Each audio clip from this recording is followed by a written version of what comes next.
Welcome to high school softball on 91.7 KNEO. This is a sporting outreach of the KNEO Sports Network.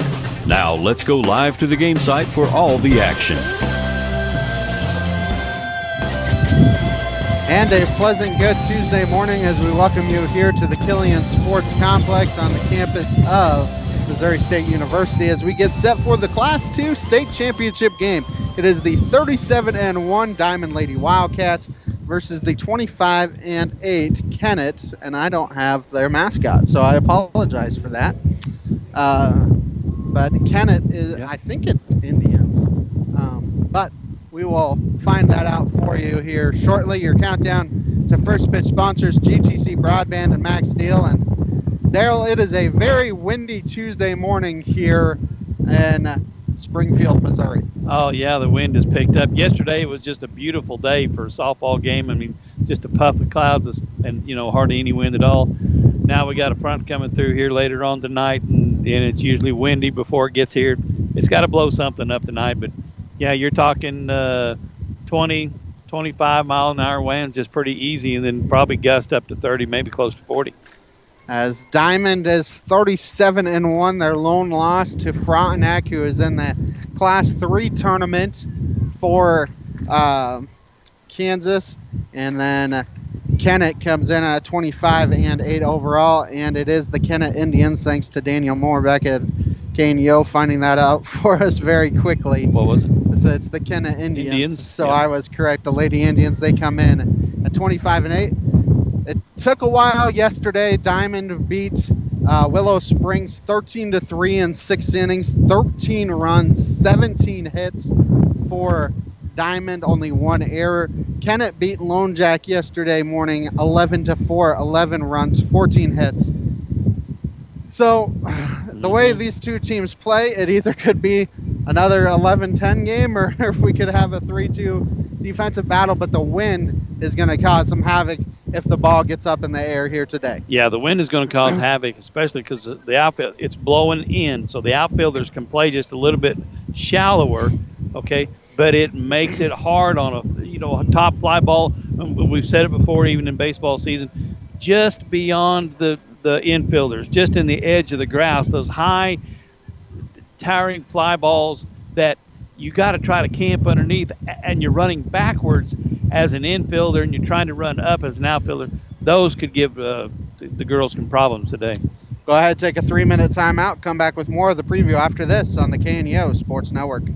A proud supporter of local high school athletics is GTC Broadband. They would like to wish all the area teams much success both in the classroom and during their athletic competitions. GTC Broadband is located at 126 South Beaver Avenue in Granby, Missouri, and serve customers in the Granby and Diamond area. They offer internet and telephone service to both homes and businesses. To learn more, their website is www.gtcbroadband.net or by phone at 417-472-6211. Level Right of Diamond is a proud supporter of the Diamond Wildcats. They want to let the Wildcats know how proud they are of them and want to encourage them to keep up their hard work both on the court and in the classroom. Best wishes in the state playoffs. Level Right of Diamond, a proud supporter of the Diamond Wildcats. Where will you be in 4 years? At Missouri Southern State University, we're here to help you achieve your life goals. Small class sizes allow you to develop a more personal relationship with your instructors and practice your skills in immersive environments. From a healthcare simulation center to crime scene investigation, state-of-the-art science labs, a mock courtroom, and much more. Study abroad opportunities can help you develop a global mindset. Learn more about our high-quality educational opportunities at mssu.edu. A nonprofit organization, a sponsor of high school sports. If you're a weekend warrior who likes to go, go, go, don't let pain put the brakes on your pace. When you need help with an injury that keeps you from moving, you want an orthopedic team with a proven track record. Freeman Orthopedics and Sports Medicine is nationally recognized and were recently named CareCheck's #1 hospital in the market and top 10% hospital in the state for hip fracture repair. Freeman Orthopedics and Sports Medicine, the experience you need to keep pace with life. A nonprofit organization, a sponsor of high school sports. A proud supporter of local high school athletics is Numac Electric, Serving Newton and McDonald County, they provide power for area homes and businesses and want to wish all the athletes much success throughout the season. For online bill pay and account information, the website is newmac.com or 417-451-1515. Newmac Electric, proudly serving Newton and McDonald County, where their slogan is your touchstone energy partner. Pump and Pantry at the intersection of Missouri 45 and Highway 59 is a proud supporter of Diamond Lady Wildcats. They're open till 11 p.m. 7 days a week. They're a convenience store with a large number of breakfast options and made-from-scratch cheesecakes. For more information, the number is 417-358-1955. Pump and Pantry for all your convenience needs, and go Cats! And we welcome you back. Your countdown to first pitch sponsors, GTC Broadband and Max Steel and Daryl. They're introducing the starters here. But this Diamond team, it's definitely a community effort. You think about it before the game. I didn't see it today because it's a little bit harder, but yesterday and even against Mount Vernon, there's a lot of elementary school, middle school kids that have made the trek up here. And those Diamond girls made sure to go and talk to them before the game. I know a lot of people would be locked in trying to get themselves ready to go, and these Diamond girls went over and talked to those elementary, middle school kids because those girls are looking up to them, and it's a very community-oriented program here in Diamond. Yeah, absolutely. I mean, we talked about it yesterday. The last person, Diamond, just please turn the lights off. Leave the blinking light running, but that's it. Turn the lights off. There's buses out there in the parking lot, Ben, and probably half of them from Diamond. Half of the Diamond fleet is bringing up kids and elementary kids and stuff, and the parents want to come up. The parents want to let the younger kids support, the team, the high school team. But anyway, it's a good community. As we will go ahead and take a 2-minute timeout for the national anthem. Come back with starters and the contest after this on the KNEO Sports Network. Tally Tire is excited to support local area high school sports and cheers on all the dedicated school athletes in their endeavors. Located at the junction of Highway 59 and 86 east of Neosho, they specialize in a variety of automotive services including alignments, oil changes, engine diagnostics, and more. For more information, the phone number for Tally Tire is 417-451-0457 or online at tallytire.com. Max Steel Incorporated in Diamond, Missouri is proud to be supporting this portion of the game. They specialize in metal building supplies including residential and commercial garage doors, vinyl siding, plus windows and insulation for commercial and residential. Open Monday through Friday, 7 o'clock a.m. to 4:30 p.m. and closed on Saturday and Sunday. Max Steel Incorporated located at 17982 Elder Road in Diamond, Missouri, or online at maxsteelinc.com. 417-325-5300. I would imagine you live a pretty busy life. Most people do. We don't often make time to think about what is important in life. Listen as Kyle Beverlin, pastor at Emmanuel Baptist Church, shares the most important question you could ever ask. What must I do to be saved? It's a question that everyone should ask. So what must you do to be saved?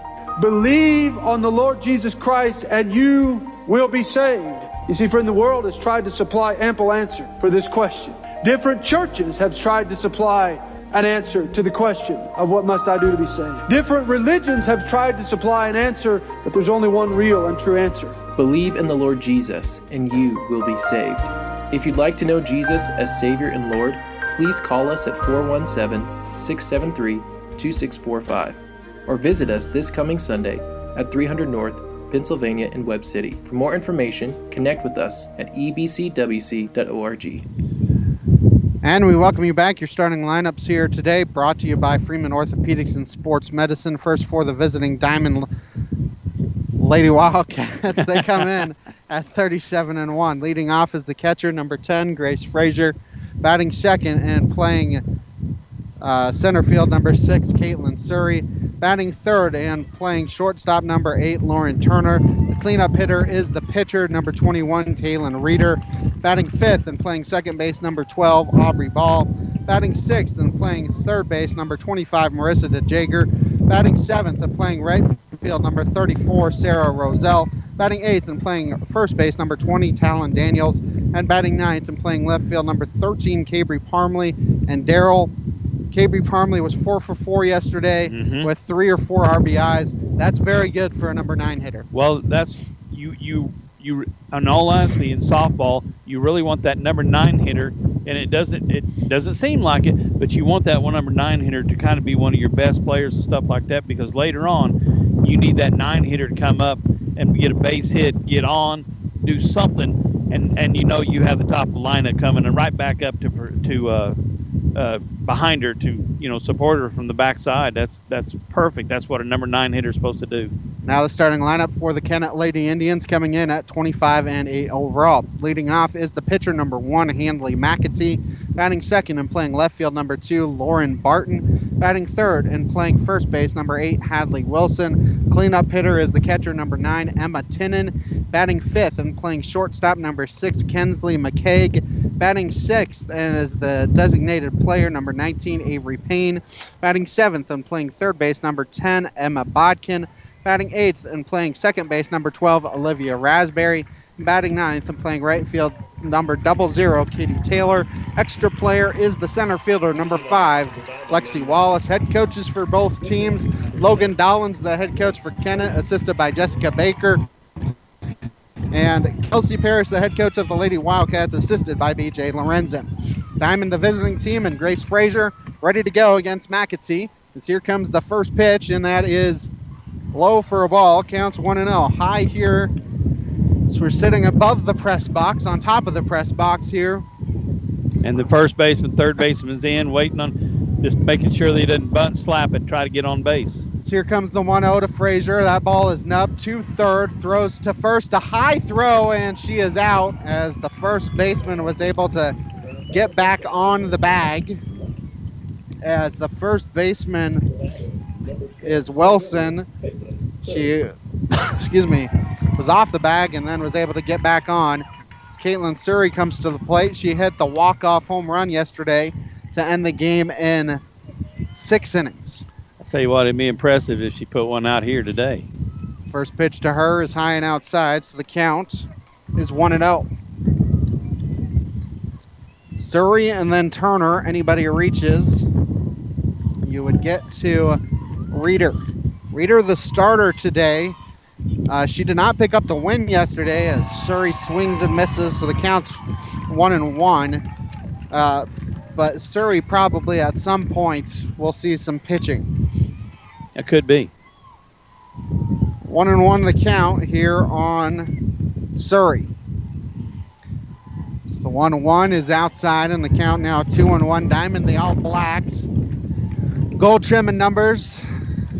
Kennett pretty much, Diamond and Kennett pretty much have the same uniform combinations, or I should say school colors, as here comes the 2-1. That one is popped in the air, and that one is going to go towards foul territory and out of the reach of the first baseman. So the count's 2-2. And Daryl, that's what the wind does. And you can see how much that wind moved it. Yeah. You can see it up here. It pushed that.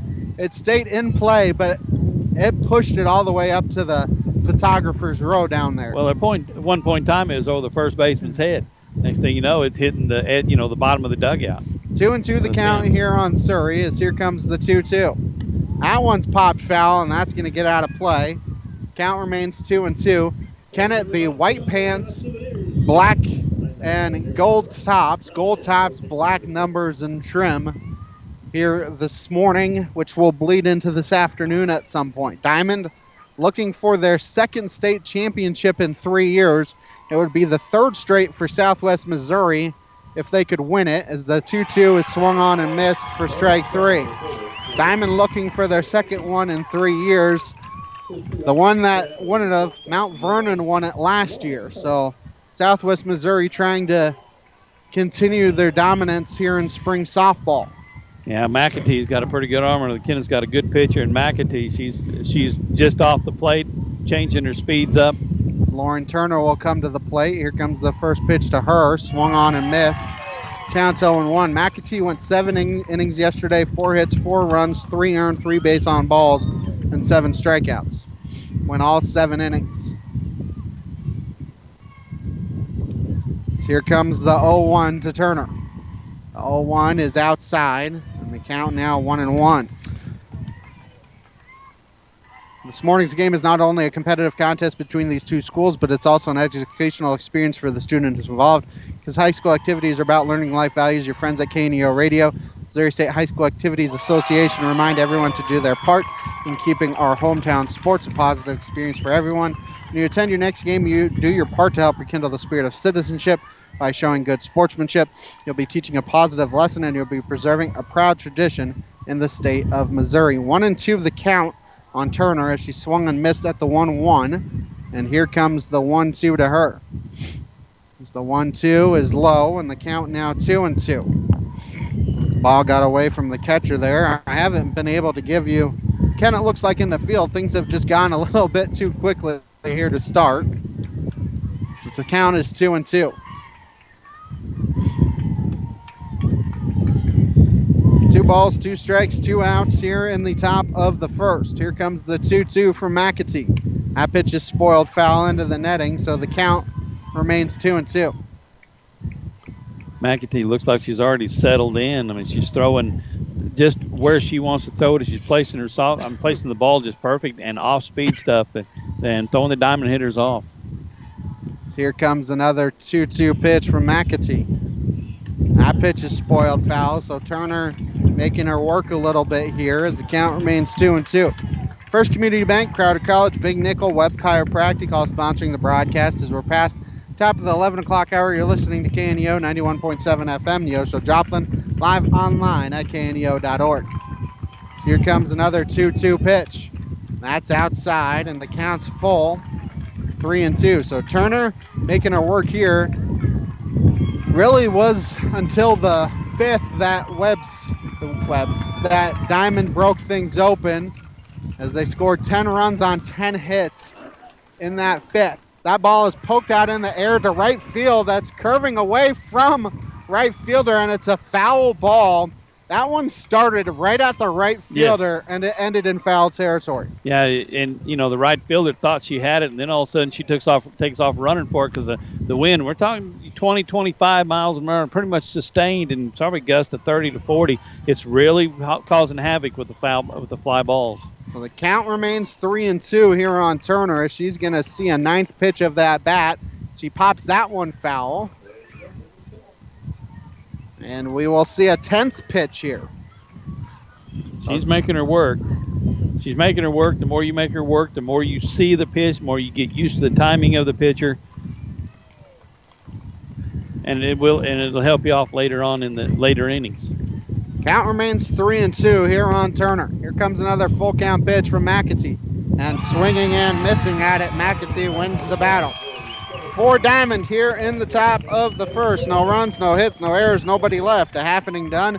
Diamond nothing, and Kennett coming up here on the KNEO Sports Network. Webb Chiropractic at 101 South Washington in Diamond, Missouri is proud to support the Diamond Wildcats, offering a variety of chiropractic services as well as DOT physicals, laser therapy, and more. For a complete listing of the services they offer, the website is webchiro.com. Webb Chiropractic at 101 South Washington Street in Diamond, 417-325-6334 or facebook.com/Webb Chiropractic PC. Go Wildcats! Serving the area since 1997 is First Community Bank. With 2 Neosho locations, 111 East Main Street and 3005 Gardner Edgewood Drive. They offer a variety of banking services for individuals, families, and businesses, and have online banking options 24/7 at firstcommunity.net. For more information, their customer service number is 1-888-780-8391. First Community Bank, where their slogan is, where community comes first. Member FDIC. And we welcome you back as bottom of the first here. Henley McAtee will lead things off. McAtee, Barton, Wilson, the first 3 for Kennett. Tinnen, McKeag, and Payne are the next 3. Bodkin, Raspberry, and Taylor are the final 3. We'll get you what Diamond looks like in the field here in a minute. McAtee going to be one of the better players on this Kennett team as she went all 7 innings, and she's the leadoff hitter for Kennett. I think she's the one that makes this Kennett team work and run. Here comes the first pitch from Reeder, and that's inside for a ball. This counts 1-0. McAtee McAtee yesterday was 2 for 3 with a run scored and an RBI.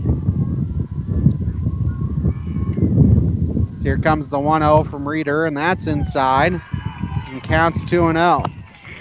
Don't be surprised at some point if Surrey comes in from center field to pitch. It was a quick hook yesterday for Reeder, and she gave up 3 runs. 2-0 pitch, hit to Turner, nice diving stop, throws to first this time. Yes. What an excellent play by Lauren Turner.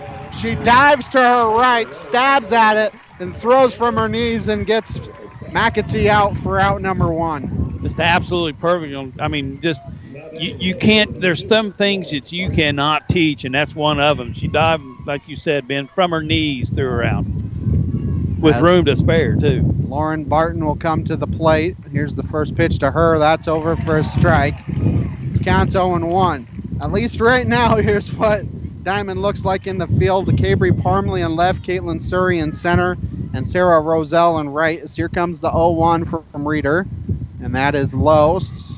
Counts 1-1. Left to right in the infield, Marissa DeJager at third. Lauren Turner, who made that play at shortstop. Second base is Aubrey Ball. First base is Talon Daniels, as that pitch is outside, and the count's 2-1 with a battery of Grace Fraser catching Taylon Reeder. Surrey is the next arm up for Diamond if it comes to that point, as the 2-1 pitch is popped foul. Yeah, we almost had a play on that. Almost. High above the press box, there's more chances for us to get some foul balls today. Used to, you get a foul ball, you get a Coke from the concession stand. I don't think they do that anymore, though, Ben. Yeah, they fell off a lot of them. It's 2-2 the count here on Barton. Here comes the 2-2 from Reeder. 2-2 pitch. Swung on and missed for strike 3. And Darrell, a much better start today for Reeder than yesterday. Yesterday, she gave up 3 runs and she only gave up 1 hit, but she walked 3 and hit 2 in her inning in a third. Yeah, that's what they need her to do. I think they feel like they're better defensively if she's pitching and think she can get them over the plate. Hadley Wilson will step to the plate here for Kennett. Comes the first pitch from Reeder. That's fouled off. Counts 0-1. GTC Broadband, Missouri Southern State University, 4-State Sports Report in the Diamond School District. All sponsoring the broadcast here this morning, as looks like the entire community of Diamond made the trip about an hour east of Diamond, as here comes the 0-1, and that's spoiled foul, so the count 0-2 because they just take 59-44 and come across, so about an hour for them. Kennett probably looking at a 3-hour drive at least from below Sykeston on the southeast corner of the state. 0-2 the count here on Wilson. That's outside. So the count 1-2. Yeah, that's a long trip over there for Kennett. Hope these, we're hoping everyone has a safe trip home after this. So here comes the 1-2, and that's high. So the count now 2-2. But there was a lot of Diamond fans here yesterday. They were all strung along the third base dugout all the way down the left field line, and they were even along the right field line as that ball is poked through the left side for a single. Hadley Wilson is the first base runner of the game, as DeJager was playing in a little bit and got by the dive of Turner as well. Yeah, I mean, it was just right in that slot there. It was a good hit. But she's doing what she's supposed to. She's throwing strikes and making Kennett have to do something. Yesterday, she'd walked them, and Willow Springs got off to a little bit of lead. Now she's making Kennett have to do something. Emma Tinen will come to the plate. That pitch is high and outside. Counts 1-0. Grace Fraser is not afraid to throw behind the base runner, and I think Kennett probably knows that. Yeah, she's not afraid to throw it anywhere.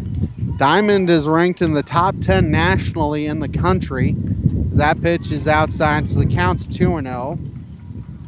Last check, they were ranked number 9 in the country, and they're 37-1 on the year. Well, they've been ranked number 1 in the state all year long. So here comes the 2-0, and that is in there for a strike, so the count's 2-1. Well, to the Kennett Indians down here, that doesn't mean anything now. They can, it's a game, and anything can happen during a game. Yeah, you just need one opportunity, and that's all Kennett cares about. Yep. So here comes the 2-1, and that pitch is popped up in the air. This one could cause some problems. problems. Right fielder out there, able to grab it. That was Roselle out there to grab it for the final out of the inning. For Kennett, no runs, 1 hit, no errors. They strand 1. 1 done here in Springfield. No score in the Class 2 state championship on the KNEO Sports Network. KNEO would like to thank the Big Nickel for sponsoring this portion of broadcasting on 91.7 FM. The Big Nickel is an advertising shopper for thousands of different items, from automobiles and livestock to help wanted and real estate. It covers a 70-mile radius in the 4-state area and is available in area businesses each week. Located at 2918 East 20th Street in Joplin, Missouri. Their telephone number is 417-624-4100. A business impact partner of KNEO is ProLube Tire and Auto Center in Neosho. Serving the area since 2001, they're open Monday through Saturday from 7 a.m. to 7 p.m. ProLube Tire and Auto Center offers tire and brake repair, as well as transmission service, front-end alignments, and more. Located at 1406 North Business 49 in Neosho. For more information, 417-455-9000 or online at ProLubeTireandAuto.com.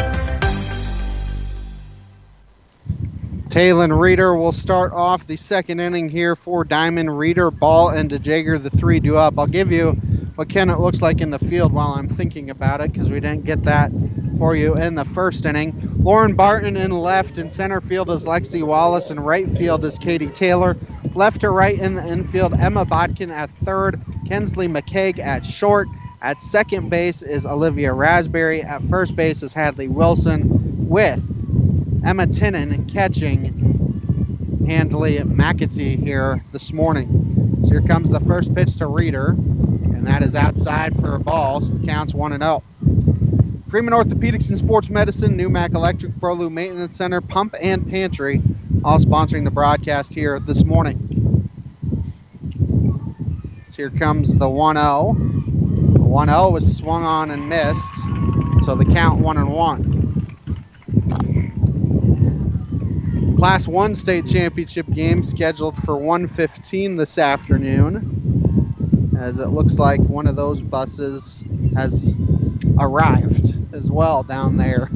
Unloading the team, yeah. So here comes the 1-1 to Reeder, and that's fouled out of play into one of the warm-up fields that they've used, and the count now 1-2. It's a sunny day here this morning in Springfield, but like you've mentioned multiple times, it is very gusty. Yeah, usually it has to blow something up in the evening time. The 1-2 pitch is outside. The catcher was set up outside Tinnen, and McAtee put it right there, but it was outside for a ball, trying to see if Reeder would chase. She did not. The count is 2-2. 2 strikeouts already for McAtee. So here comes the 2-2. That's spoiled foul. I tell you what, they're going to run through a lot of softballs today, because that's an inning plus, and we've already seen, 5 or 6 foul balls? Yeah, easily. And you notice they're all down the right side, and they're not the left. Yeah. They haven't caught up with McAtee's speed yet. McAtee's throw's pretty good. A good arm on her. So here comes the 2-2. That one's fouled off, so Reeder able to get a piece. Turner had a 10-pitch at-bat before she struck out. Surrey had a 6-pitch at-bat before she struck out. So at some point you have to wonder, kind of like yesterday, if you can finally time up the pitcher. So the 2-2 is in there for a called strike 3, hitting the outside corner. That's the 3rd straight strikeout. And there's one down here for Aubrey Ball. Yeah, she took it off that. She took a lot of speed off that one, off-speed pitch. She just lobbed it over there and got the corner of the plate. Max Steele, Southwest Missouri Bank, Christian Healthcare Ministries, the Northwest Arkansas Naturals, and Level Ride, all sponsoring the broadcast here this morning. So here comes the first pitch to Ball. And she foul tips it into the mitt. The count's 0-1. I joked with you before the game, this could be one of those, 11-10 games, or it could be a 3-2 pitchers duel, and right now both pitchers are on. So the 0-1 pitch is outside. No, it hits the outside corner, and the count's 0-2. Wow. It looked like it was outside. That was a little too far outside. Gave it on the outside corner. You get them. So here comes the 0-2, and that's low. Counts 3-2. Up top here, 1-2, yeah. Up top here, we can tell the corners a little bit better. You can't tell the height like you can down below. No, we are way up high, the highest we've ever been calling a game. That pitch is spoiled foul, so ball able to stay alive. But it's not a bad view from on top of the press box. Last 2 pitches have been inside. Don't see if she doesn't go outside again. As here comes another 1-2 pitch from McAtee. 1-2 is low. And the count now 2-2. I will say these Diamond hitters are making her work, which you're hoping that will give you some fruition, the second or third time through the lineup. Yeah. And maybe even the bottom of the lineup, because they can tell their teammates what's happening. The 2-2 pitch is hit to third, throws to first in time for the putout. So the third baseman, Bodkin, has 2 putouts, and McAtee has 3 strikeouts. Yeah, well, I mean, Diamond hasn't got the bat on the ball enough to put the ball in play, to put pressure on him, to Kennett yet. But Marissa DeJager will come to the plate here for Diamond. The Diamond School District is proud of the Lady Wildcats, all they've accomplished this season, both on the diamond and in the classroom. Good luck, ladies, in the Class 2 state playoffs. From everyone in the Diamond School District, we're with you every step of the way, as that pitch was high and outside. So the count's 1-0. 1 out here in the top of the second. So the 1-0 pitch is inside. Nope, it hits the inside corner. Late call there, and counts 1-1. They don't really signal too quick, Ben, do they? They might call it, but they don't signal it very quick. Yeah, and being so far away, you can't hear anything. You have to look for the signal. The 1-1 pitch is swung on and missed.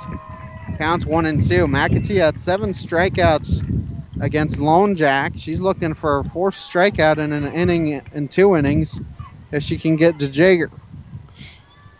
She's hit the inside, the outside. She's widening that strike zone. The 1-2 pitch is high and outside, and the count now 2-2. Like we've mentioned, it looks like the entire town of Diamond has made the trek here. Well, they do a good job. Diamond community does a good job supporting their teams, high school teams. Kennett also has a very good contingent here for a long drive, as the 2-2 pitch is spoiled foul into the stands below us, and the count remains 2-2. Yeah, this far away, you're thinking mostly the parents and the grandparents and some of the kids, but I guarantee there's a lot of other people from Kennett here. Yeah, and you're past the point now, and I don't know if Diamond for the most part is still in school. The seniors have graduated, as the 2-2 pitch is low, counts full at 3-2, but the seniors have graduated. You don't know. Same thing for Kennett. Who's in school and who's graduated at this point. I do know Diamond's still in school. Yeah. They were talking about it. There's all the buses coming with all the little kids, That's yeah. As here comes the 3-2. That pitch is hit down the first baseline foul. So we'll see another 3-2 offering. But, the 2 seniors, this is the last time they will, I think we heard Surrey's going to Labette Community College for softball, so her softball career will continue, but this is the last game that you're going to have with your teammates. Yeah, exactly. I guarantee they'll know it after the game. Same with Grace Frazier. As the 3-2 pitch is DeJager doing a good job fouling some pitches off here. Count remains full. Frazier will go to Missouri Southern to play basketball, a very good basketball player as well. Yeah, she's a little stud on the court. She's a little stud out here on the diamond as well in softball. Good athlete all the way around. The count is full on DeJager, and this is going to be the 9th pitch of that bat.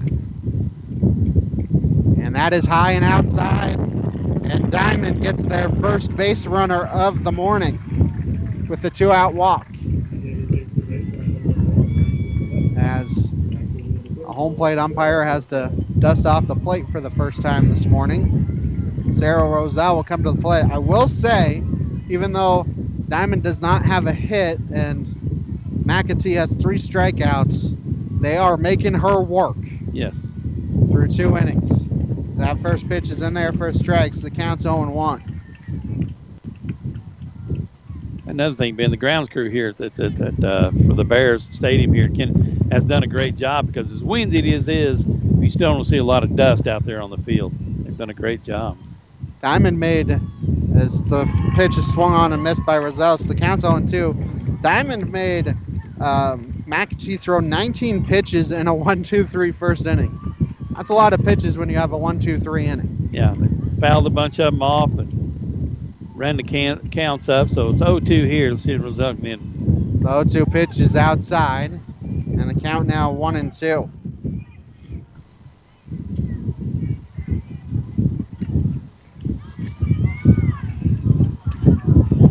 This is going to be pitch number 26 of the inning here for McAtee. So that's swung on and missed for strike 3. 10th inning, no runs, no hits, no errors, 1 left, 1.5 done here in Springfield. No score on the KNEO Sports Network. Crowder College, your future, our focus. At Crowder College, we have 6 convenient locations in Southwest Missouri and online programs to fit your needs. Flexible scheduling provides a pathway to a career or the opportunity to transfer to a 4-year university in a variety of programs. Cheer for the Rough Riders at athletic events. Use the Missouri A+ Scholarship Program for free tuition and common fees. At Crowder College, your future is our focus. Apply today at crowder.edu. A nonprofit organization, a sponsor of KNEO. A proud supporter of local high school athletics is GTC Broadband. They would like to wish all the area teams much success both in the classroom and during their athletic competitions. GTC Broadband is located at 126 South Beaver Avenue in Granby, Missouri, and serve customers in the Granby and Diamond area. They offer internet and telephone service to both homes and businesses. To learn more, their website is www.gtcbroadband.net or by phone at 417-472-6211.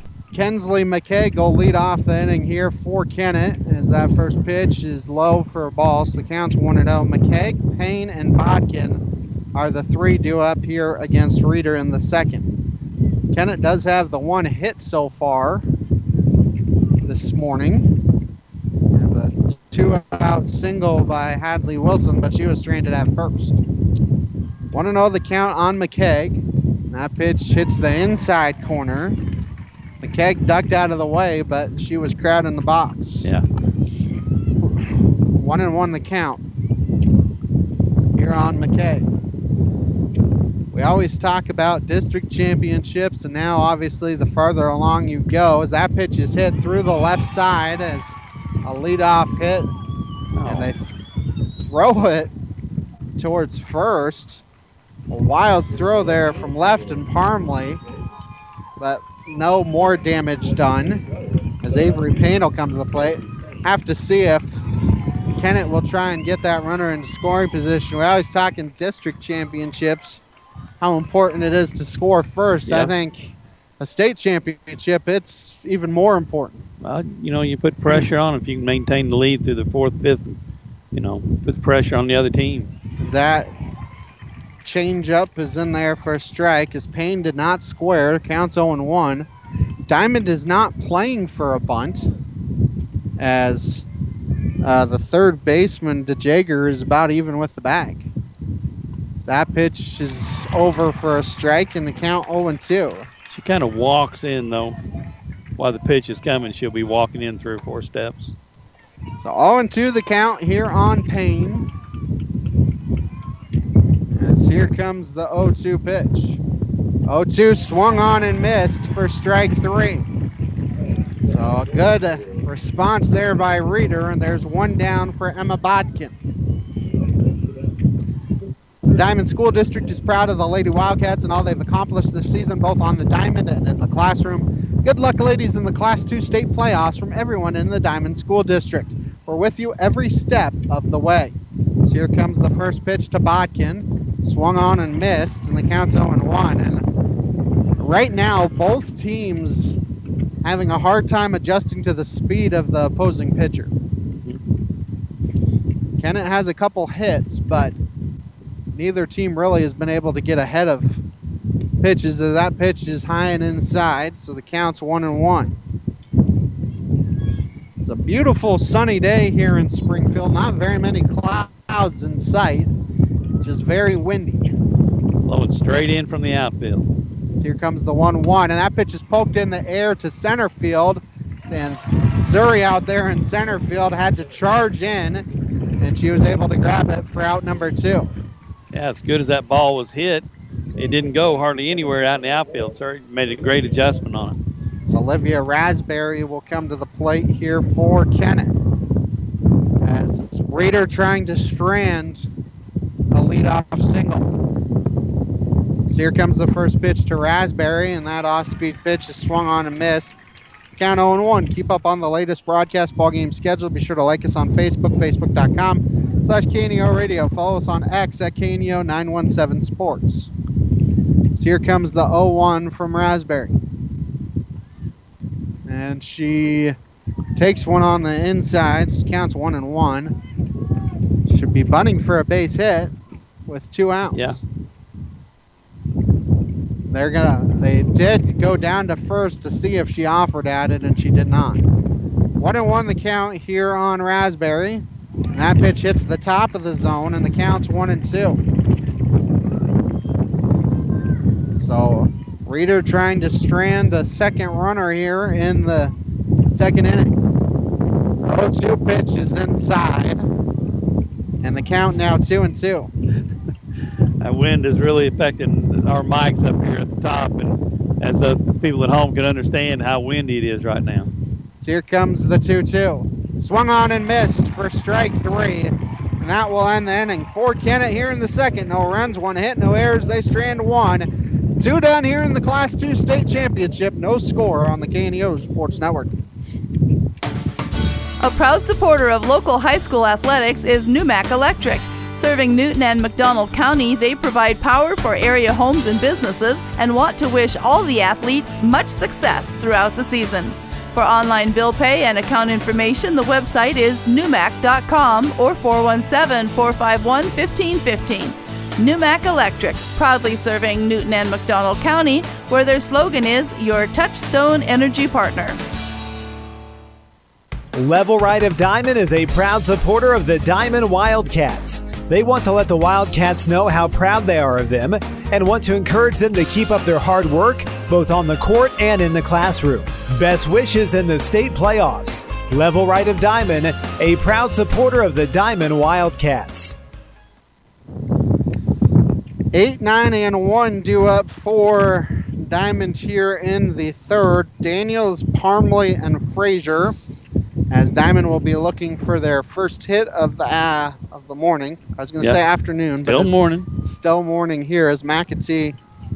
They have made her throw a lot of pitches, though. 19 in the first inning, 26 there in the second inning. She's got 45 pitches through 2 compared to 31 for Reeder. So here comes the first pitch to Daniels, and that hits the top of the zone, so the count's 0-1. Northwest Arkansas Naturals are at home at Arvis Ballpark today through Sunday, May 26th versus the Amarillo Sod Poodles. For ticket information, nwanaturals.com. Proud supporter of high school softball on KNEO. As that one's fouled off, so the count quickly 0-2 here on Daniels. Daniels, Parmley, and Frazier are the 3 scheduled hitters for Diamond here in the third. So here comes the 0-2.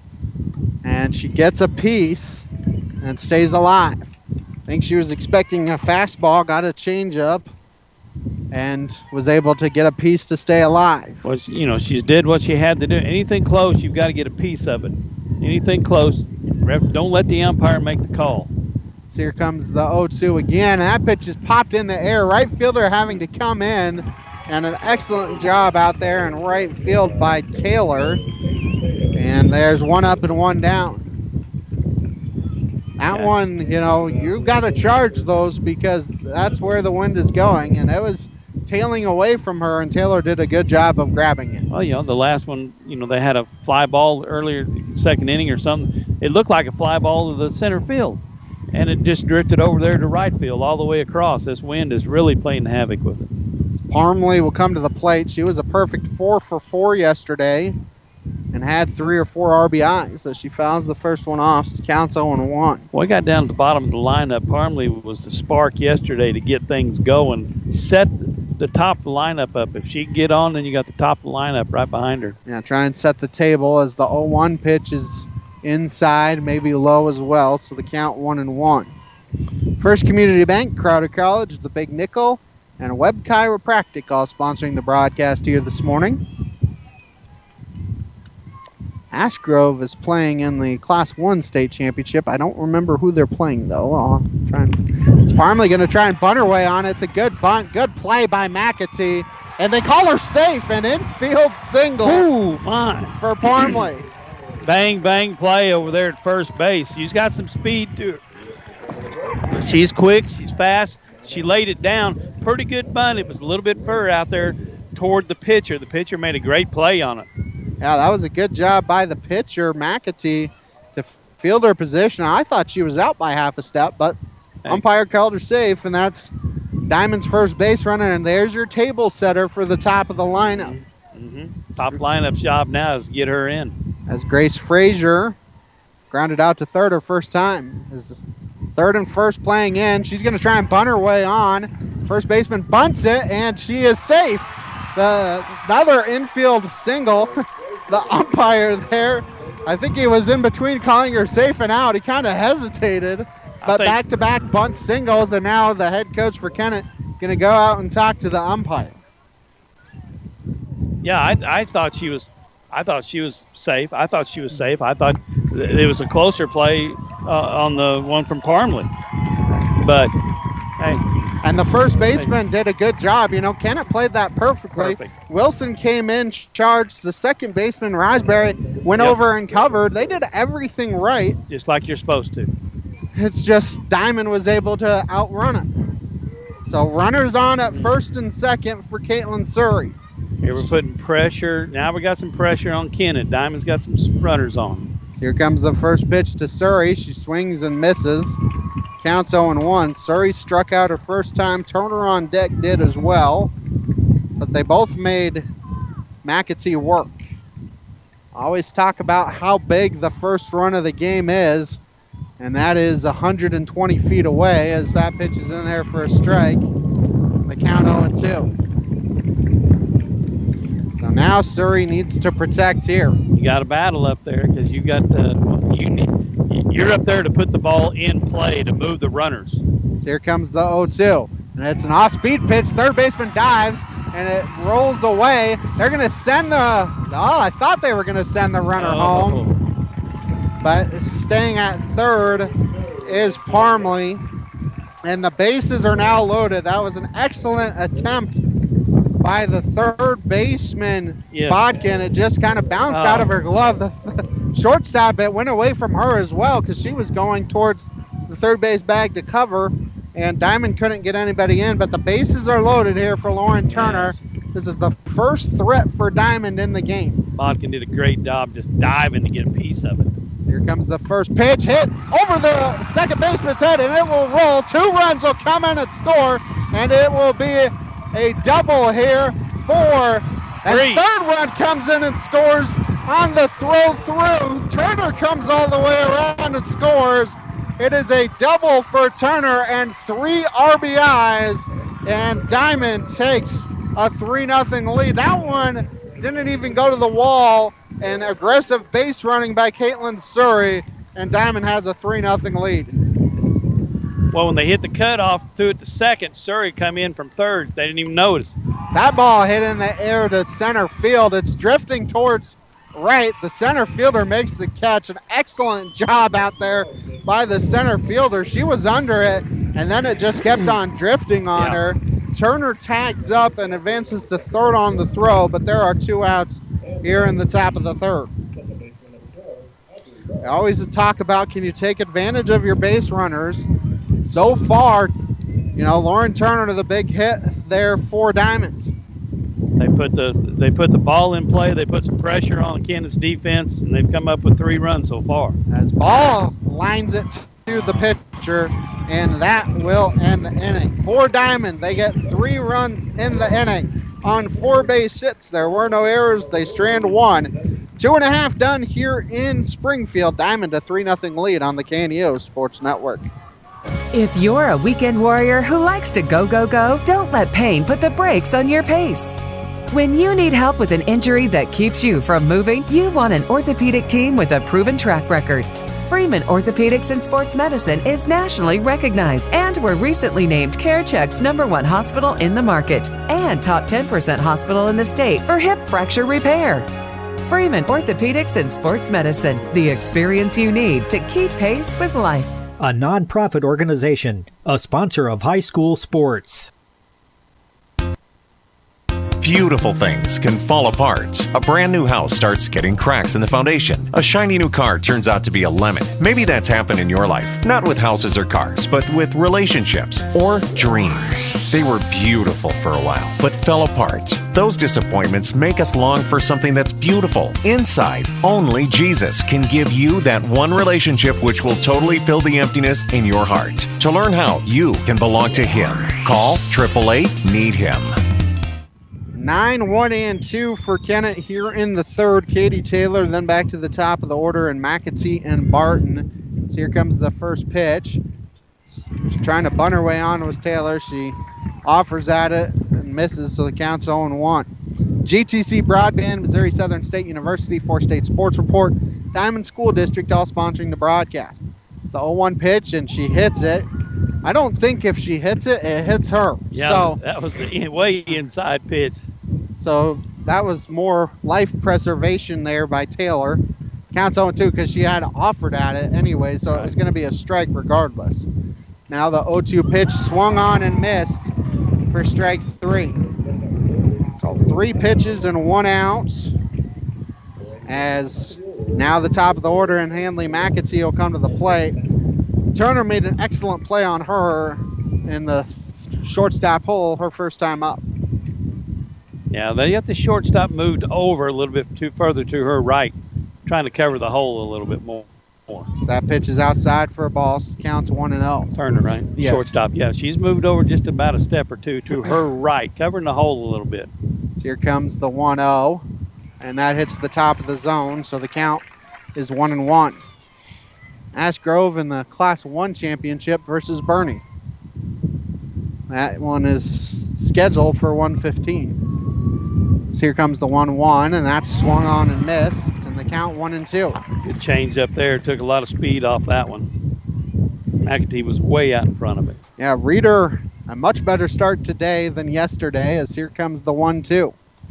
That pitch is hit in the air down the left field line, and it is a foul ball. It was very close to home run distance. It would not have been a home run, but the wind somehow curved. Normally, you would think it would curve it fair because it's going towards the right. That one tailed it to the left. Just pushed it in. I mean, it's just about blowing straight in, so anything down the line is going to curve to the right, and anything down the first base is going to curve it the other way. The 1-2 pitch is lined foul, so McAtee staying alive, making her work. Is the count still 1-2? Yeah, she was way out in front of that. She just stuck the bat on it because it was an off-speed pitch. She just stuck the bat on it.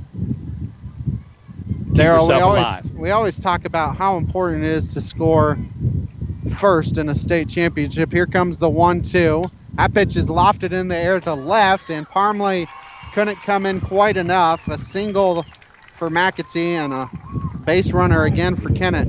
But how important is it for Diamond to A, to score first, and B, score 3 runs and kind of try and make Kennett seem like they don't have as much hope as maybe when it's 0-0 or 1-0? Yeah, well, I mean, it's good. You just got to come back and have that shutdown inning, because you're at the top of the lineup scoring. As Barton tried to bunt, misses, counts 0-1. She struck out her first time. So you still got to come back. Kennett's got their chance. They still got to come back and have that shutdown inning and play good, solid defense.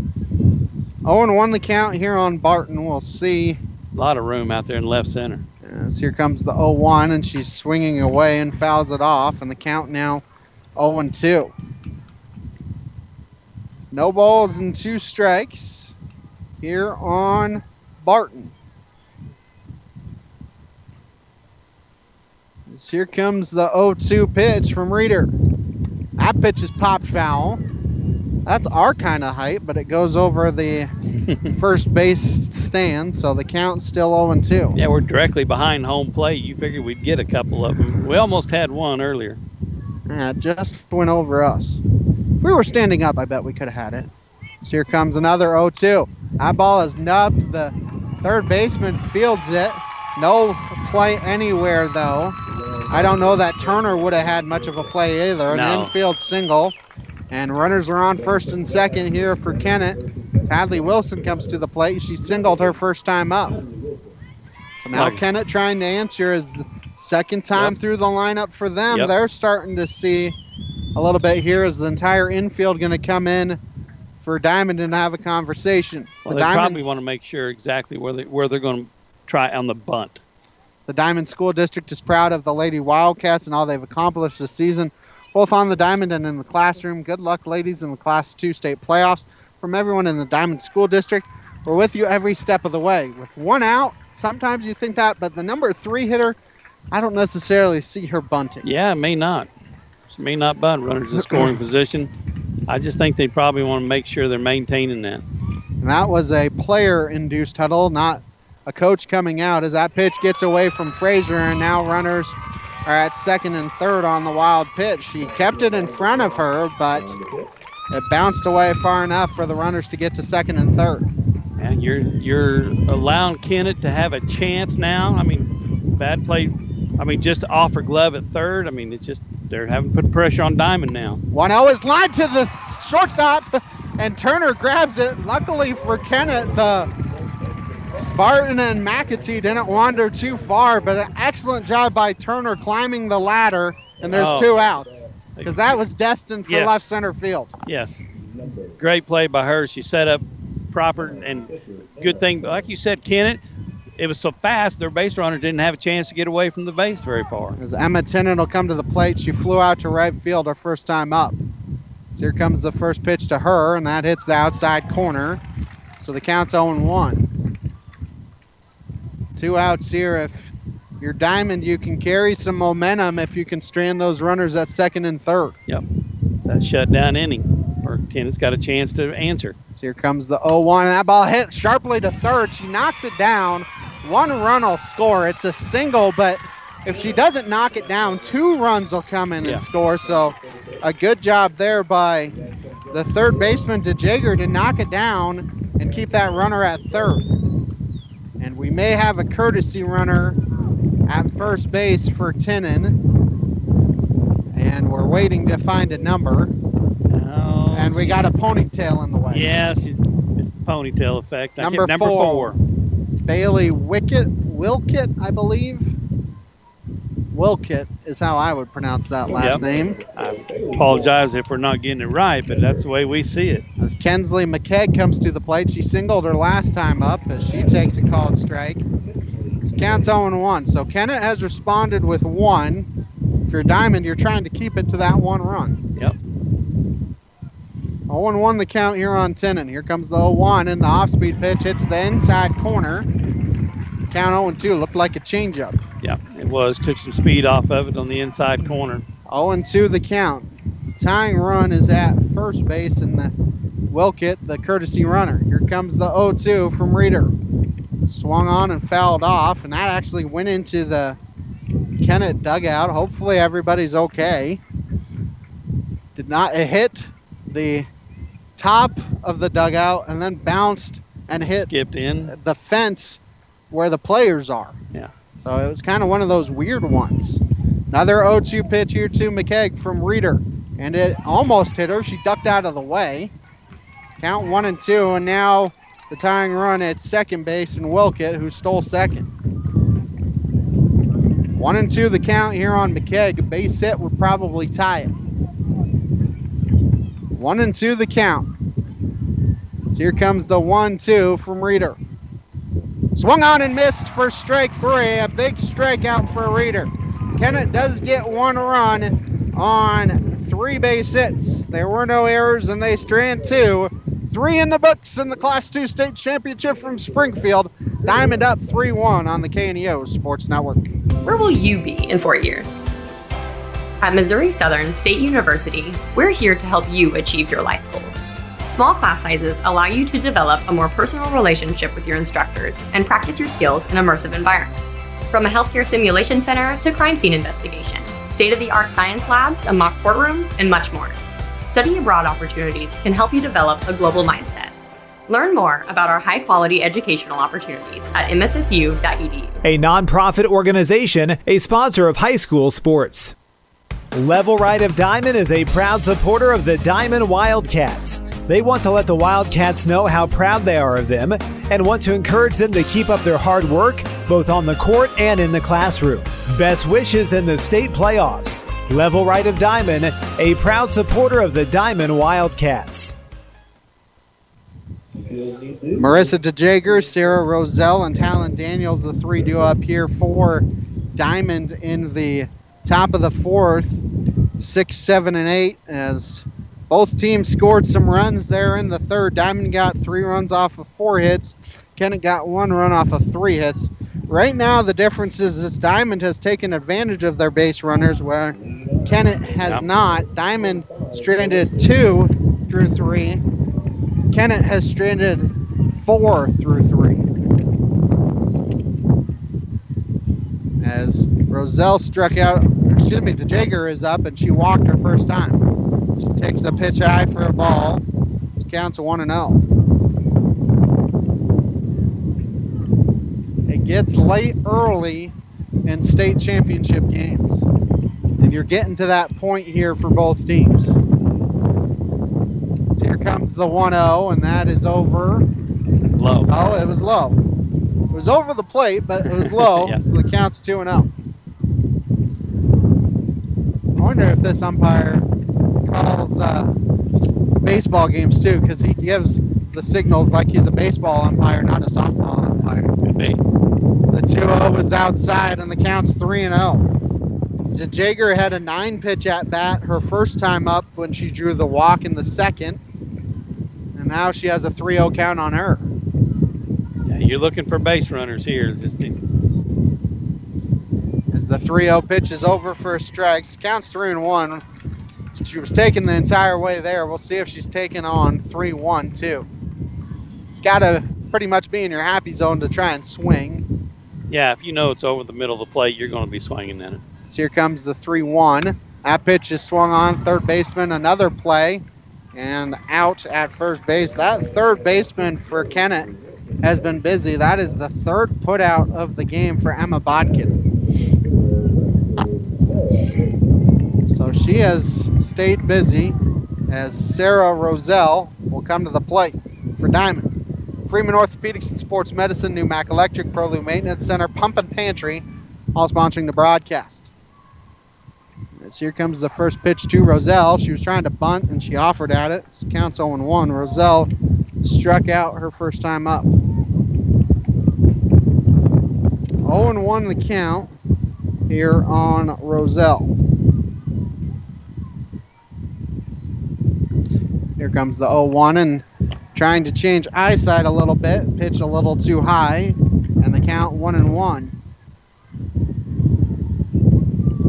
1 ball and 1 strike here on Roselle. As here comes the 1-1. That pitch hits the outside corner, and the count now 1-2.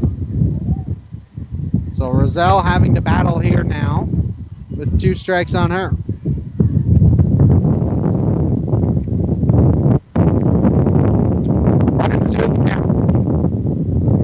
So here comes the 1-2 pitch. She hits it to shortstop. Shortstop bobbles it a little bit, and she is safe at first base. So the bobble by McKeag allows Roselle to reach on the E6. And a slow roller at that, too. I mean, she didn't have a whole lot of time. Even if she fielded it clean, she didn't have a whole lot of time to get it there. And that one little bobble, just an extra step on the run, allows Roselle to make it. Daniels flew out to right in the her first time up, and that's the one, Daryl, that you were saying that you thought it was going to center, and then the right fielder grabbed it. Yeah, I mean, it was a hit fly ball to center field, and next thing you know, the right fielder's making the catch. Just because we're, as you can hear in our microphones, I guarantee we're getting gusts 40 miles an hour, maybe plus. 0-1 the count here on Daniels. And as here comes the 0-1 from McAtee. That's fouled back. That one was close to us. That's the closest we've had. Yeah. Just about 4 feet too low, man. Yeah, that one was actually really towards the press box. The press box probably had to play on that, not above it, just in it. Amazing. We're holding on to all the equipment up here right now. 0-2 pitch coming. Here comes the 0-2, and she hits it to third. They're going to throw to second, and out at second base. Throws to first, not in time. It's a 5-4 put out, and the fielder's choice allows Daniels to reach. As now Cabry Parmley will come to the plate. Max Steele, Southwest Missouri Bank, Christian Healthcare Ministries, Northwest Arkansas Naturals, and Level Ride all sponsoring the broadcast here this morning. We're getting close to this afternoon, but we're not there yet. Here's Diamond Spark here the last couple games. She hit a single last time. That one blooped in the air, and the catcher cannot grab it. What a great effort. Nice effort by Tenon behind the plate. Cannot snag it. Counts 0-1. Parmley, it was an infield single that she reached, beat the throw by, it was a bang-bang play, but she was able to beat the throw. 0-1 the count on Parmley. She's the one that started the rally. As that pitch is fouled off, so counts 0-2. She is the one that started the rally in the third. Yes. And the one that started the rally, I believe, yesterday. In the fifth. In the fifth, when they got hot and started hitting the softball well. So let's see if she can't start it. It's an 0-2, 2 outs. Let's see if she can't get a 2-out rally going. 0-2 the count here on Parmley. Here comes the 0-2. She hits that one down the right field line, and that's going to curve foul. So the count remains 0-2. Yeah. That one you knew off the bat was not going to stay in play. Like I said, this wind, if you can hear it in our microphones, it is blowing. 0-2 the count remains here on Parmley.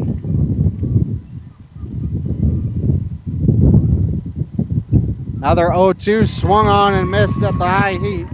And that will end the inning. 4 Diamond in the inning. No runs, no hits. There was an error. They strand 1. 3.5 done. 3-1 Diamond here on the KNEO Sports Network. Tally Tire is excited to support local area high school sports and cheers on all the dedicated school athletes in their endeavors. Located at the junction of Highway 59 and 86 east of Neosho, they specialize in a variety of automotive services including alignments, oil changes, engine diagnostics, and more. For more information, the phone number for Tally Tire is 417-451-0457 or online at tallytire.com. Southwest Missouri Bank in Neosho serves the Neosho area from 2 locations. They offer business banking services including checking and savings accounts, business loans, and electronic banking. Learn more online at smbonline.com. Southwest Missouri Bank, a proud sponsor of community broadcasting on KNEO, equal housing lender, member FDIC, where their slogan is Southwest Missouri Bank. Avery Payne will lead off the 4th inning here for Kennett. Payne, Bodkin, and Raspberry 6, 7, 8 here against Reeder. The first pitch is high for a ball, so the count is 1-0. Northwest Arkansas Naturals are at home at Arvis Ballpark today through Sunday, May 26th versus the Amarillo Sod Poodles. For ticket information, nwanaturals.com. A proud supporter of high school softball on KNEO. That ball is hit to left. The left fielder firmly able to go over and snag it for out number 1. Yeah, and then a well hit ball and how far she had to run in to get it. That just tells you how hard the wind is right now. And we're up here, got everything taped down, strapped down. We're holding things down. So Emma Bodkin comes to the plate. She flew out to center field her first time up. So here comes the first pitch to her. That pitch is inside for a ball. So the count is 1-0. Seems like the wind has picked up here in the last 20 minutes. It sure feels like it. The 1-0 pitch is high, and the count now 2-0. And it seemed like it was gusting as much at the beginning of the game as it is now. Well, the net poles are trying to hold it up. They're swaying pretty good. As here comes the 2-0. That's swung on and missed. So the count 2-1. As Bodkin was swinging away on the 2-0 pitch. Here comes 2-1 now. That's high, and the count 3-1. The Diamond School District is proud of the Lady Wildcats and all they've accomplished this season, both on the air, both on the diamond, and in the classroom. Good luck, ladies, in the Class 2 state playoffs. From everyone at the Diamond School District, we're with you every step of the way. So that pitch is a ball. So a 1-out base runner here for Diamond. Had base runners every inning, have not been able to take advantage of them. So Olivia Raspberry will come to the plate. Just one run, stranded second, third last inning. So that pitch is inside, and the count's 0-1. Really want to get the 8 and 9 hitters here and leave the top of the order for the 5th inning if you're a reader. Diamond scored 3 in the top of the 3rd. Kennett answered with one of their own. As that ball is hit to left field, Parmley did not have to budge an inch. She played that one perfect, at her position perfectly. And there are 2 down now for Katie Taylor. Taylor struck out her first AB. So 2 outs now for the number 9 hitter for Kennett. So here comes the first pitch. That's in there for strikes. The count's 0-1. Keep up on the latest broadcast ball game schedule. Be sure to like us on Facebook, facebook.com/KNEO Radio. Follow us on X at KNEO917 Sports. So here comes the 0-1. That pitch is inside, so the count's 1-1. Webb City advances to the Class 5 state quarterfinals. The 3-1 win over Carl Junction last night. That game will be Saturday afternoon. Don't know the start time quite yet of that one. That ball hit through the right side for a single.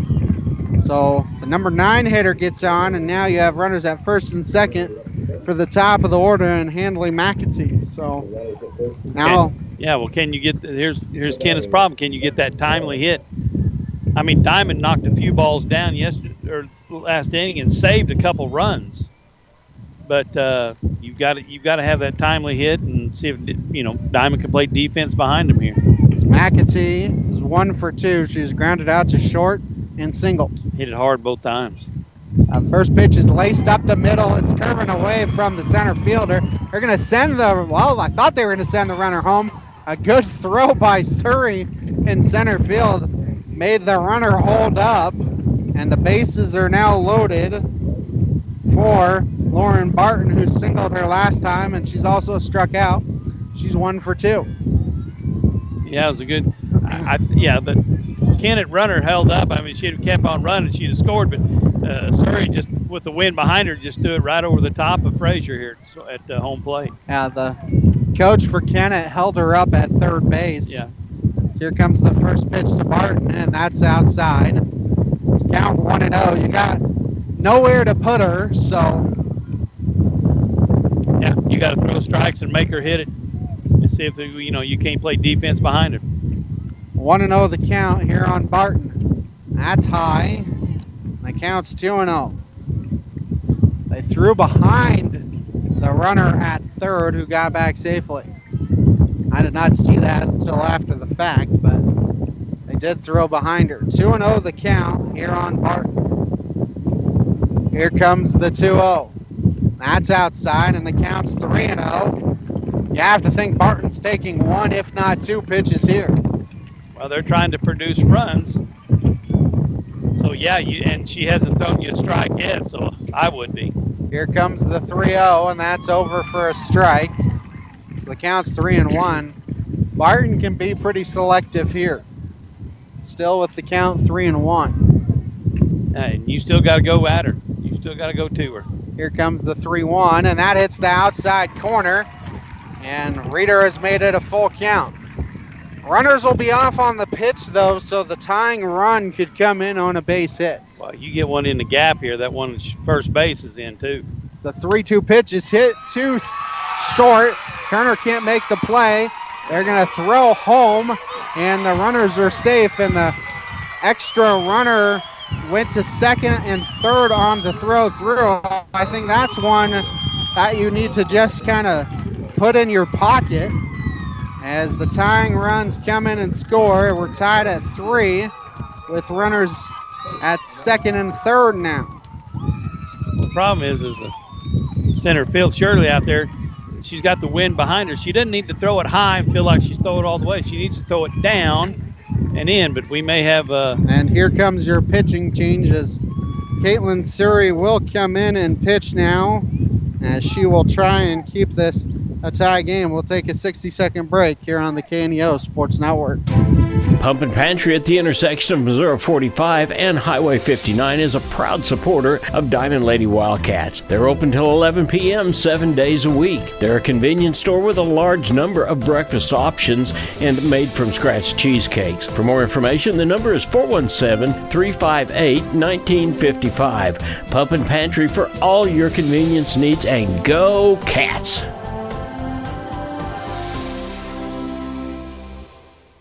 Max Steel Incorporated in Diamond, Missouri is proud to be supporting this portion of the game. They specialize in metal building supplies including residential and commercial garage doors, vinyl siding, plus windows and insulation for commercial and residential. Open Monday through Friday, 7 o'clock a.m. to 4:30 p.m. and closed on Saturday and Sunday. Max Steel Incorporated located at 17982 Elder Road in Diamond, Missouri, or online at maxsteelinc.com. 417-325-5300. Hadley Wilson will be going up against Caitlin Surrey. Wilson was 1 for 2 against Reeder. Reeder 3 2/3 innings. She could re-enter potentially if needed. She is responsible for the runners at second and third. So 3 runs given up so far here by Reeder, as the go-ahead run 60 feet away. Base hit probably scores 2. Yeah, potentially easy. So here comes the first pitch, and good block by Frazier as it counts 1-0. Hadley Wilson at the plate. So this has been a long inning here in the 4th for Diamond. You're past the top of the noon hour. You're listening to KNEO 91.7 FM. You also drop them live online at kneo.org. 1-0 pitch hits the inside corner, and the count's 1-1.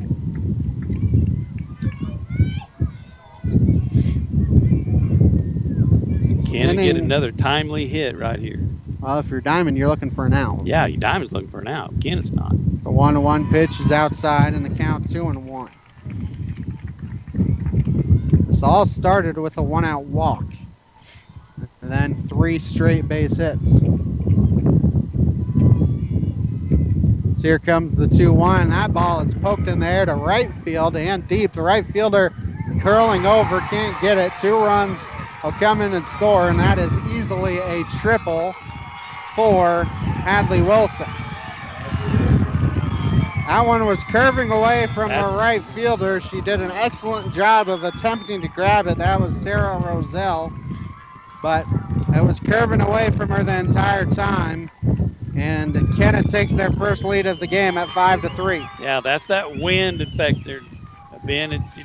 Most of the time that would be hit right to her, but she started to get underneath and realized that wind is pushing away, and it just barely hit the fair. As Emma Tinnan will come to the plate. She's 1 for 2. Another run at third as that pitch is over for a strike, and the count's 0-1. Yeah, Kennett getting some timely hits this time, get some runners on. It'd be huge to keep this girl at third. And Diamond 3 runs in the third. Kennett answered with 1 as that one is swung on and missed, so the count 0-2. Diamond did not score in the 4th. Kennett scored 4 in so far, and a runner at third. So they have a 5-3 lead. 0-2 the count here on Tennant. Here comes the 0-2 pitch. 0-2 is popped in the air, foul, and that's going to get out of play. Started in foul territory where a fielder can make a play, and very quickly you saw where it disappeared into the stands. Yeah. That one in right field, just the wind just took it away from her. Count remains 0-2 here on Tenon, and that ball hit to Turner at short. Nice play on the one hopper, and that will end the inning. For Kennett, though, they get 4 runs in the inning on 4 base hits. There were no errors, and they strand 1. 4 done here in Springfield. It's 5-3 Kennett here on the KNEO Sports Network. A proud supporter of local high school athletics is GTC Broadband. They would like to wish all the area teams much success both in the classroom and during their athletic competitions. GTC Broadband is located at 126 South Beaver Avenue in Granby, Missouri, and serve customers in the Granby and Diamond area. They offer internet and telephone service to both homes and businesses. To learn more, their website is www.gtcbroadband.net or by phone at 417-472-6211. If you're a weekend warrior who likes to go, go, go, don't let pain put the brakes on your pace. When you need help with an injury that keeps you from moving, you want an orthopedic team with a proven track record. Freeman Orthopedics and Sports Medicine is nationally recognized and were recently named CareCheck's #1 hospital in the market and top 10% hospital in the state for hip fracture repair. Freeman Orthopedics and Sports Medicine, the experience you need to keep pace with life. A nonprofit organization, a sponsor of high school sports. Top of the order here for Diamond in the 5th inning. Frazier, Surrey, and Turner. Turner had a 3 RBI double in the 2nd. See if Frazier and Surrey can get on for her, if Diamond can try and answer. The 3rd time through the lineup here for Diamond. Frazier had an infield single in the 3rd. She's also grounded out. And that 3rd baseman is playing far in, so is the 1st baseman. Frazier takes the ball, so the count's 1-0.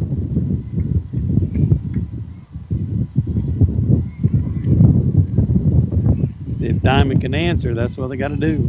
So here comes the 1-0. Frazier back up the middle, and McAtee fields it. She just kind of stuck her glove out and said, "Thank you very much." She wasn't even looking. One of those where it's just like, "Oh, I got a softball in my glove." Yeah, just a reaction. 1 out now for Caitlin Surrey. It gets late early, and you're getting to that point here if you're Diamond. Diamond has been behind before.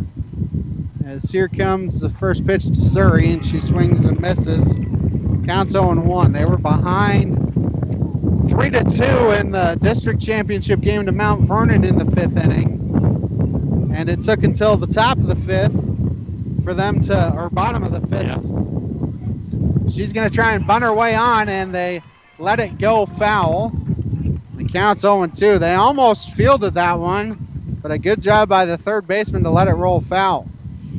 And Surrey was at second, so yeah, that was a good play by the 3rd baseman to let it roll foul. But it was yesterday that Diamond scored 10 in the 5th, so they can score a lot of runs in the bunches. They get it going. Yeah, and that was a good J by Bowden over there on 3rd base.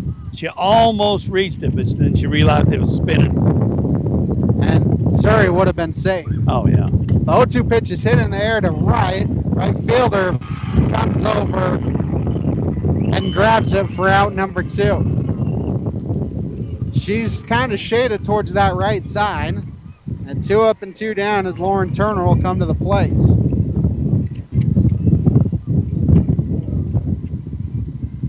Turner hit the big 3 RBI double in the 3rd. She's also struck out.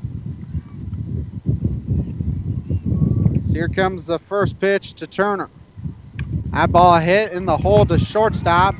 Throws to first in time, and that was a very quick 1-2-3 inning for McAtee. 4.5 done, 5-3 Kennett here on the KNEO Sports Network. Serving the area since 1997 is First Community Bank. With 2 Neosho locations, 111 East Main Street and 3005 Gardner Edgewood Drive. They offer a variety of banking services for individuals, families, and businesses, and have online banking options 24/7 at firstcommunity.net. For more information, their customer service number is 1-888-780-8391. First Community Bank, where their slogan is, where community comes first. Member FDIC. Level Right of Diamond is a proud supporter of the Diamond Wildcats. They want to let the Wildcats know how proud they are of them and want to encourage them to keep up their hard work both on the court and in the classroom. Best wishes in the state playoffs. Level Right of Diamond, a proud supporter of the Diamond Wildcats.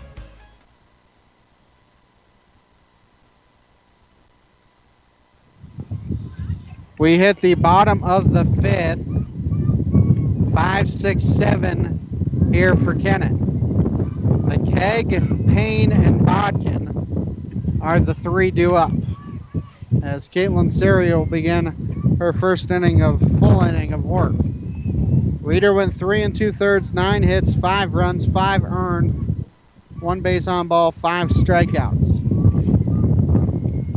First Community Bank, Crowder College, Big Nickel, Webb Chiropractic, all sponsoring the broadcast here as we have now bled into the afternoon. McKegg 1 for 2, Payne 0 for 2, Bodkin 0 for 1 with a walk. Those are the 3 scheduled hitters here for Kennett. Surrey pops that one to right center field and it curves over to the right fielder. Yep. I think on a normal day, that is probably a double. Yeah, well, a normal day, that's a fly out to center field. But the wind blows it over to right field. I mean, it's amazing how much the wind is moving the ball out there on fly balls. It's Payne 0 for 2 on the day. So first pitch is hit to right center and dumped down for a hit. A 1-out base runner here for Kennett. Kennett has had base runners in every inning. Diamond has not been able to throw a we got 1, a 2, 3 runner. inning. Actually, it will be a pinch runner, which It's going to be number 4 for Tennant. Which that would be Wilkett again. If it's number 5, that would be the flex player, Lexi Wallace. Because that was the DP that had the ponytail hasn't moved yet, Ben, so I can't. I think that's a 5. That could be. I think it's Lexi Wallace because that would be the change there, the DP for the flex player. Oh, okay. That would be my guess, but I don't know for certain. I think it is 5, Ben.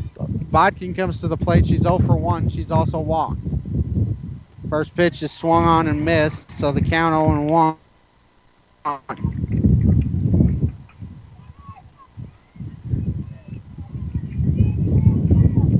Kennett looking for some insurance. Surrey trying to keep this a 2-run game. So here comes the 0-1. Popped foul, and that one gets out of play.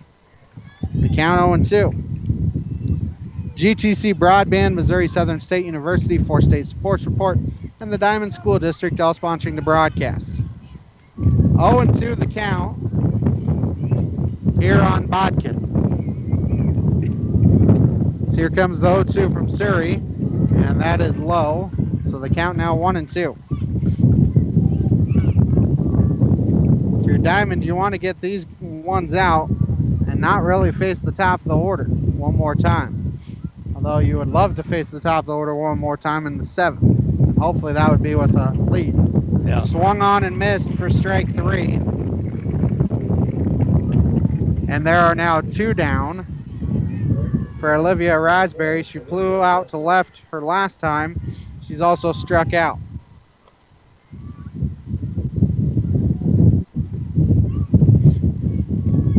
So 2 outs here in the inning for Surrey as Raspberry swings and misses, so the count is 0-1. Freeman Orthopedics and Sports Medicine, New Mac Electric, Prelude Maintenance Center, and Pump and Pantry all sponsoring the broadcast.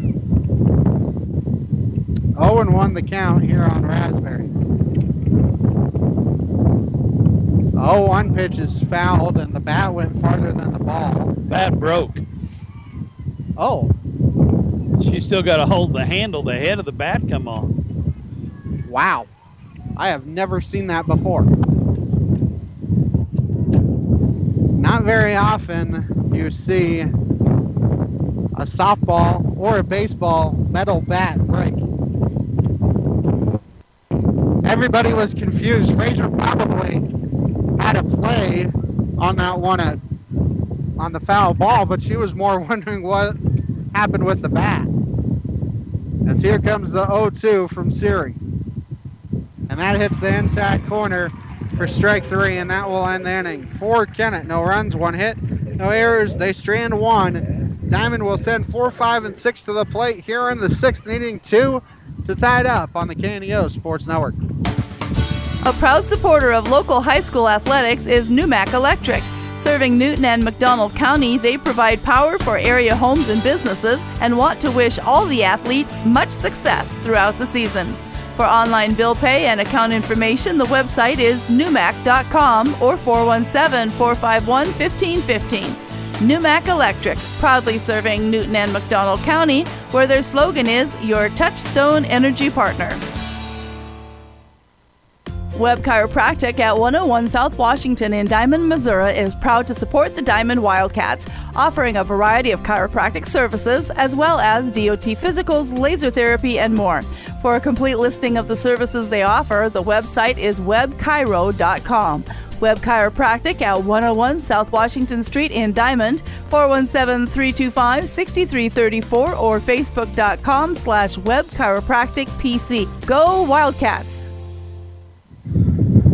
Talon Reeder will start things off here for Diamond in the 6th. Reeder, Ball, and DeJager are the 3 due up. This is the 3rd time through the lineup here for Diamond as they try and find a rally here. Sponsors include Max Steel, Southwest Missouri Bank, Christian Healthcare Ministries, Northwest Arkansas Naturals, and Level Ride. McAtee has only seemed to get stronger here as the game has gone along. That first pitch is outside for a ball. Counts 1-0. Reeder, a strikeout victim and a fly out so far here today. Right now, if Kennett can't hold on, they're going to think about all the base runners they stranded as Reeder fouls that one off. Yep. So the count's 1-1. Kennett has stranded base runners in every inning. They've stranded 6 so far throughout the game. Seems like McAtee's kind of had their number today. She's pitching very well, hitting the corners, off-speed pitches. So here comes the 1-1, and that's swung on and missed. Counts 1-2. To get back to the top of the order in the 7th, you need at least 1 base runner to reach here in the 6th or in the 7th. Well, you need a bunch of base runners to reach for Diamond. So here comes the 1-2. That's popped foul, and it is in foul territory, and it goes out of play. It started about straight left field, and it ended in out of play. Yeah, I know you can hear it in our headsets and on our microphones, but it is blowing here at least 25, 30 gusts, probably close to 50. 1-2 the count here on Reeder. Here comes the 1-2. That is in the dirt, so the count 2-2. Northwest Arkansas Naturals are at home at Arvest Ballpark today through Sunday, May 26th versus the Amarillo Sod Poodles. For ticket information, nwanaturals.com. Proud supporter of high school softball on KNEO. 2-2 the count here on Reeder. 2-2 is swung on and missed for strike 3. That is 5 straight put down by McAtee as Aubrey Ball will come to the plate. Ball has grounded out and lined out. She is 0 for 2. So that pitch is inside, so the count's 1-0. The Diamond School District is proud of the Lady Wildcats and all they've accomplished this season, both on the diamond and in the classroom. Good luck, ladies, in the Class 2 state playoffs from everyone in the Diamond School District. We're with you every step of the way.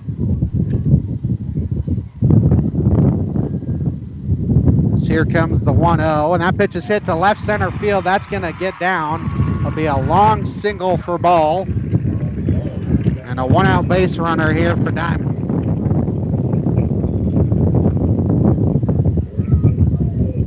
As Marissa DeJager comes to the plate, she has walked and grounded out to third. Right now, Diamond just looking for base runners. Base hits, base runners, any way you can get on. You got to put pressure, put the ball in play, put pressure on Kennett. So that first pitch is a ball, so the count's 1-0. McAtee gave up 4 hits and 4 runs yesterday. She's given up 5 hits so far today and 3 runs. So here comes the 1-0. Swung on and missed. And the count 1-1. Roselle's on deck. She reached on an error in the 4th. 1-1 the count. Here comes the 1-1. That's high and outside. And the count's 2-1. And Diamond answer, Ben. 5 outs away. 2-1 pitch is sent down the right field line. Foul. And the count now 2-2. That pitch looked like it might dump in fair territory, and it ended about 10 feet foul. If you're not setting up here where we're setting, it's amazing how you don't understand how hard the wind is blowing at times. 2-2 the count here on DeJager. Just looking for base runners. That's low for ball 3.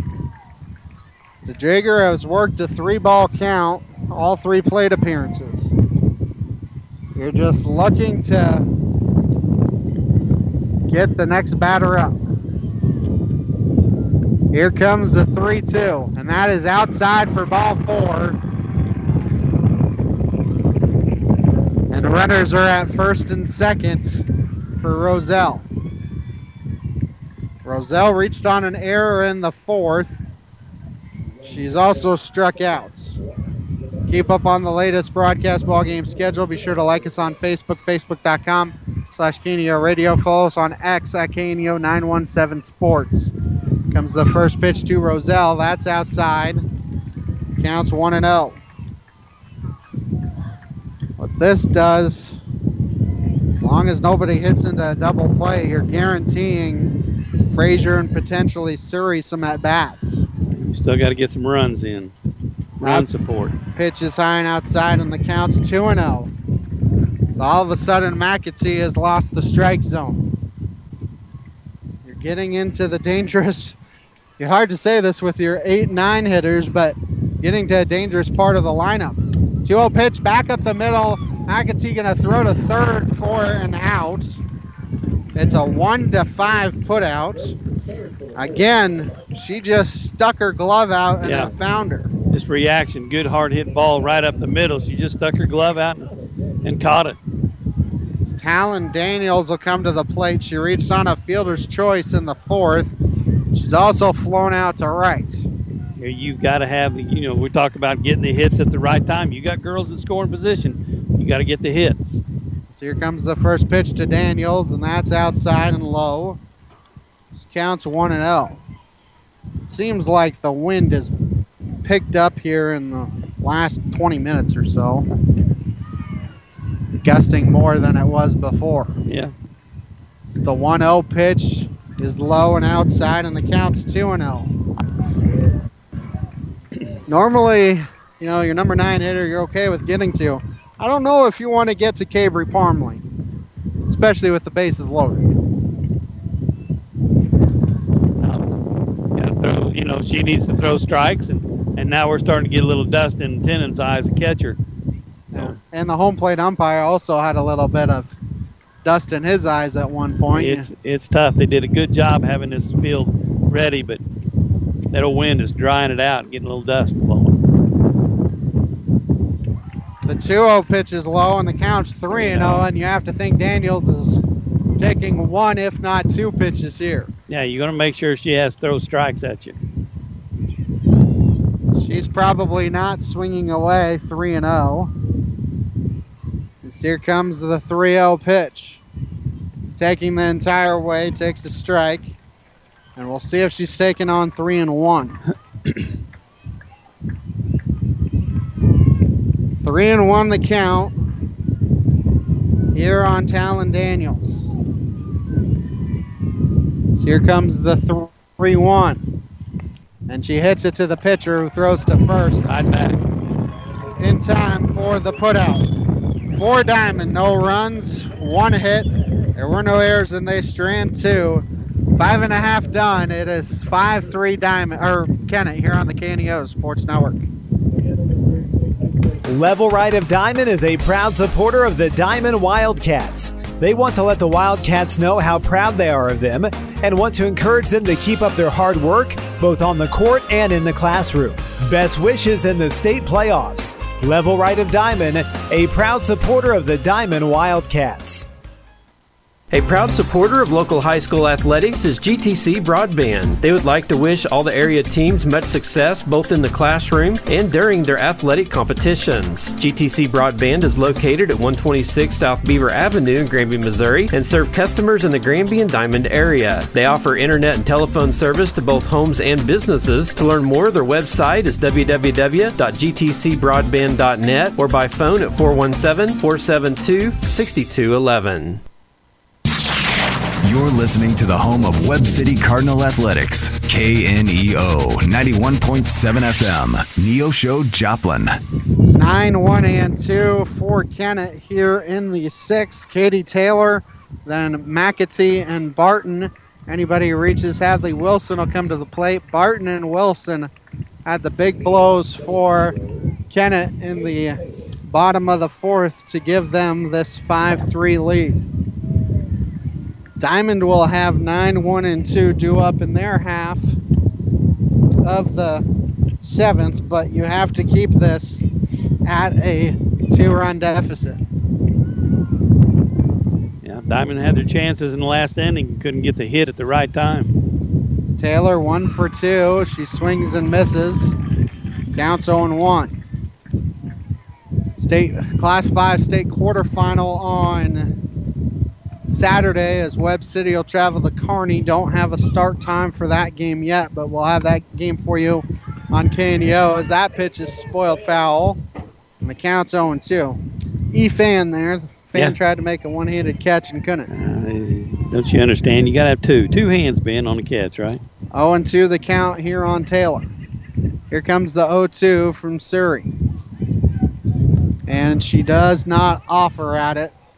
So the count 1-2. Diamond School District is proud of the Lady Wildcats and all they've accomplished this season, both on the diamond and in the classroom. Good luck, ladies, in the Class 2 state playoffs. From everyone in the Diamond Schools District, we're with you every step of the way. Here comes the 1-2, and that pitch is popped foul, and that's going to get into the stands. Anything high, Ben, has a chance to be blown back into the stands, that's for sure. 1-2 the count here on Taylor.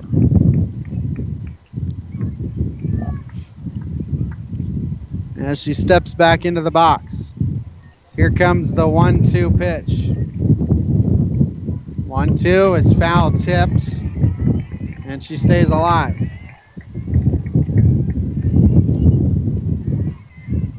This count remains 1 ball and 2 strikes. If you're Diamond, you need to leave this a 5-3 game heading into the 7th inning. Foul tipped again by Taylor, doing a good job of battling here against Surrey.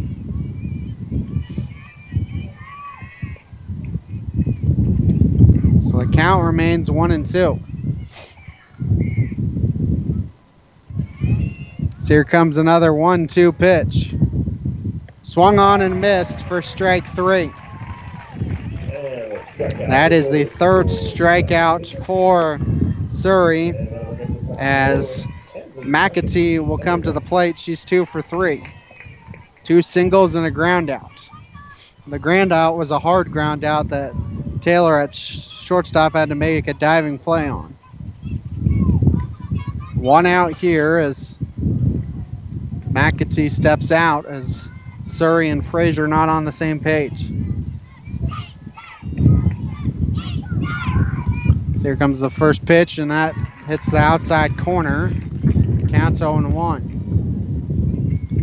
Northwest Arkansas Naturals are at home at Arvis Ballpark today through Sunday, May 26th versus the Amarillo Sod Poodles. For ticket information, nwanaturals.com.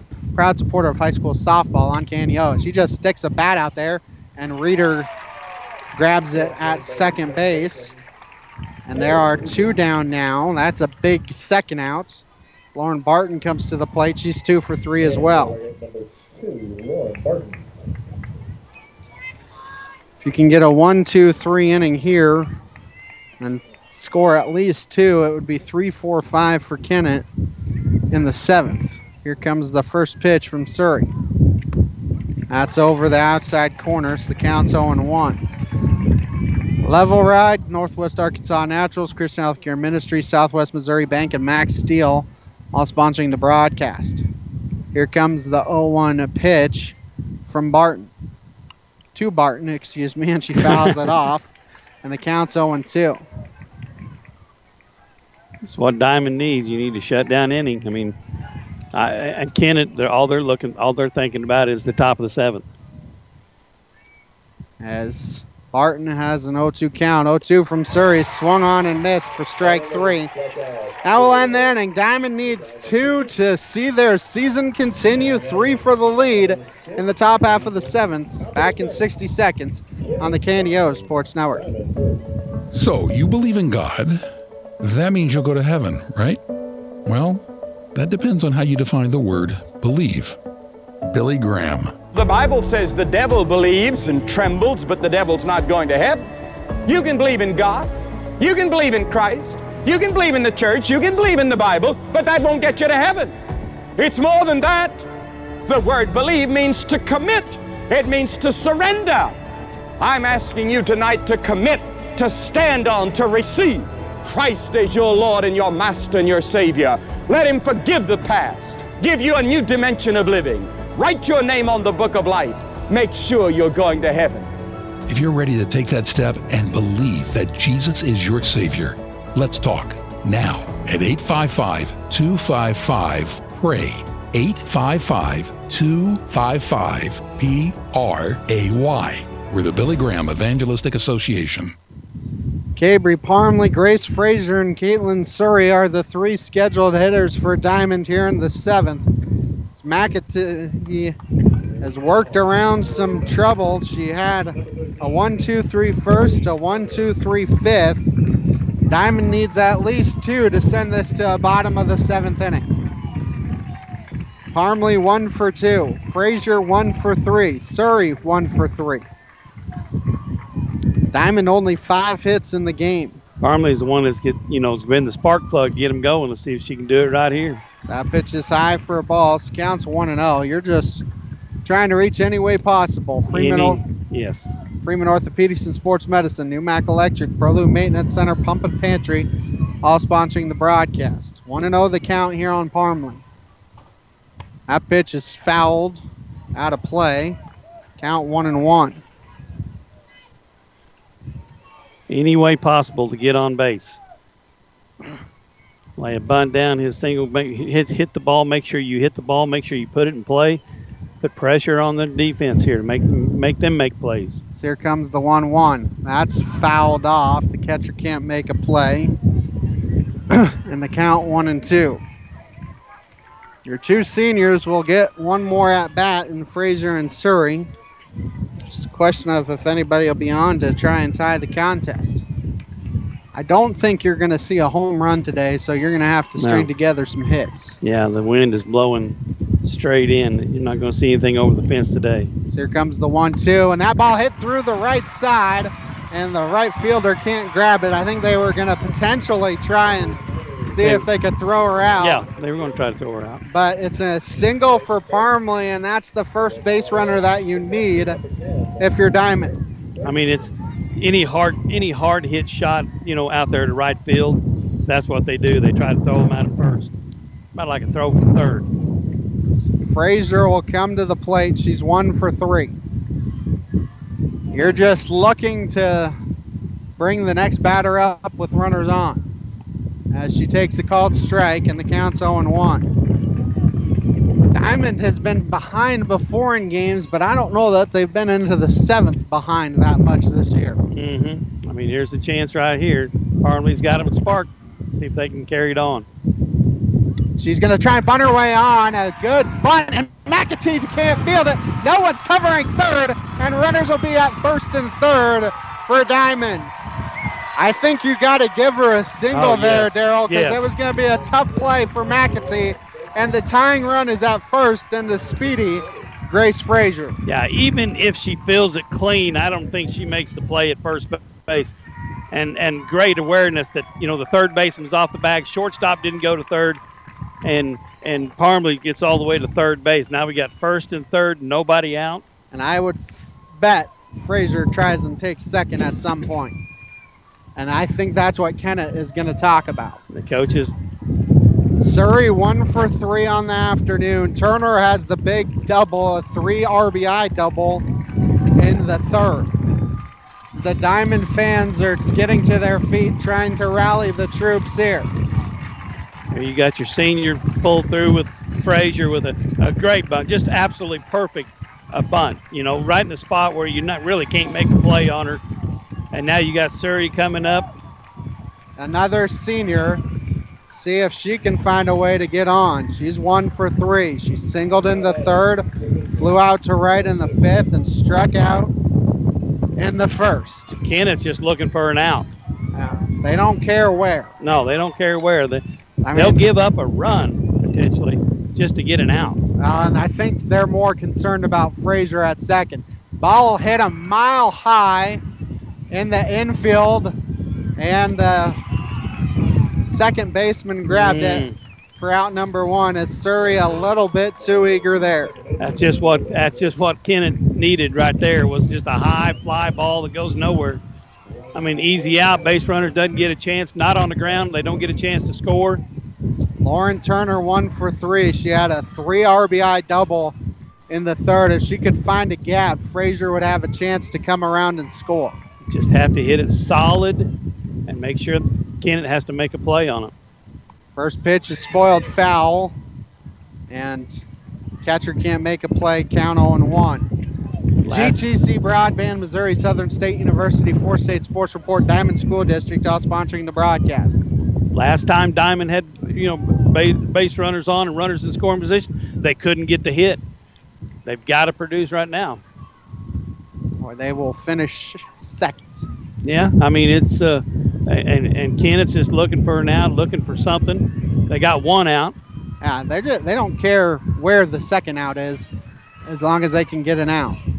Here comes the 0-1. Pitch up the middle. Frazier gonna be out at second. Oh, they called her safe! Yeah, they called her safe at second. She was safe. It's an infield single, still 1 out, and the tying run is at second base. Well, the thing about it is she took off. She was going to steal and noticed the ball was on the ground, so she just kept going. They couldn't get it the second time. It's an RBI for Lauren Turner, who has all 4. Taylon Reeder now for Diamond. Tying run 120 feet away. They would have been better off if they'd have threw to first base and just got the out. Now there's all kinds of game pressure here on Kennett. And a freshman at the plate for Diamond. Well, she's an experienced freshman. Hit a ball solid, make them have to make plays. First pitch is low for a ball, so the count's 1-0. Aubrey Ball on deck, she's 1 for 3. DeJager in the hole, she's 0 for 1, but she's walked twice. Anything through the infield, Frazier will probably try and score. Oh, absolutely. Here comes the 1-0. Ball hit towards third, and it rolls foul. And that benefits Diamond, because if that was fair, the third baseman could have touched third, thrown to first, and the ball game would have been over. Yeah, you don't want to hit it over there to third base. Bowden hadn't made a whole lot of mistakes today. She's standing on that third base bag saying, yes, hit it to me again. 1-1 the count here on Reeder. A long look into the coach by McAtee. And Reeder going to step out. The tying run is at second base and Grace Frazier. The go-ahead run is Lauren Turner at first. That pitch is high for a ball, and the count's 2-1. I guess the good news for Kennett is if Diamond can tie it or take a lead, you have last up, so you get a chance to respond, and they'll have 3, 4, and 5 if it comes to that point. Reeder has a 2-1 count, and that hits the outside corner, and the count's 2-2. And now you have to protect on anything close if you're Taylon Reeder. This is anything and everything you could have asked for in a championship game. Yeah. Reeder, do not let the umpire make the decision. You go after it. 2-2 pitch is spoiled foul out of play. That actually almost hit a fan. As the count remains 2-2. Diamond is 37-1 for a reason, and they're proving it here by making Kennett work. Yeah, and Kennett's no slouch either. At 25-8. 2-2 pitch up the middle. Frazier going to come around and score, and we are tied at 5, excuse me. A big hit for the freshman, and we are 5 up, and the go-ahead run is now at second. Still only 1 out. Put the ball in play, hit it solid, put it in play, make Kennett have to make the play. And that was a good one by Reeder right up the middle. Now Aubrey Ball has a chance to give Diamond the lead. She's 1 for 3. She's singled in the 6th. This is the 4th time through the lineup. And it all started with Cabry Parmley had that ball blooped in the air, infield fly rule in effect. Yeah. And there are 2 down. Kennett does have at-bats in the 7th, and they'll send 3, 4, 5 to the plate. Marissa DeJager comes to the plate. She's got a very good eye. She's 0 for 1, but she's walked twice. Can she get a hit? Can you get the hit at the right time? You got the lead on second base. Can you get the hit? First pitch is low, so the count's 1-0. They have made McAtee work here. She threw 103 pitches through 6 innings. They've made her work even more here in the 7th. 1-0 the count here on DeJager. She's got a very good eye. Here comes the 1-0. And that's low, and the count's 2-0. You can tell she's got a good eye because she's walked twice, and she's had a 3-ball count all 3 times she's been up. Yeah, she makes the pitchers work. She has good at-bats. 2-0 the count. Can you get something on a line here if you're DeJager? Here comes the 2-0. Ball hit in the air down the right field line. It's curving foul, and right fielder can't make a play. Right fielder out there. Taylor was hugging that right field line. Yes. There's a lot of room in right center because the right fielder is hugging that line. 2-1 the count here on DeJager. GTC Broadband, Missouri Southern State University, 4-State Sports Report, Diamond School District, all sponsoring the broadcast. 2-1 pitch hit to second.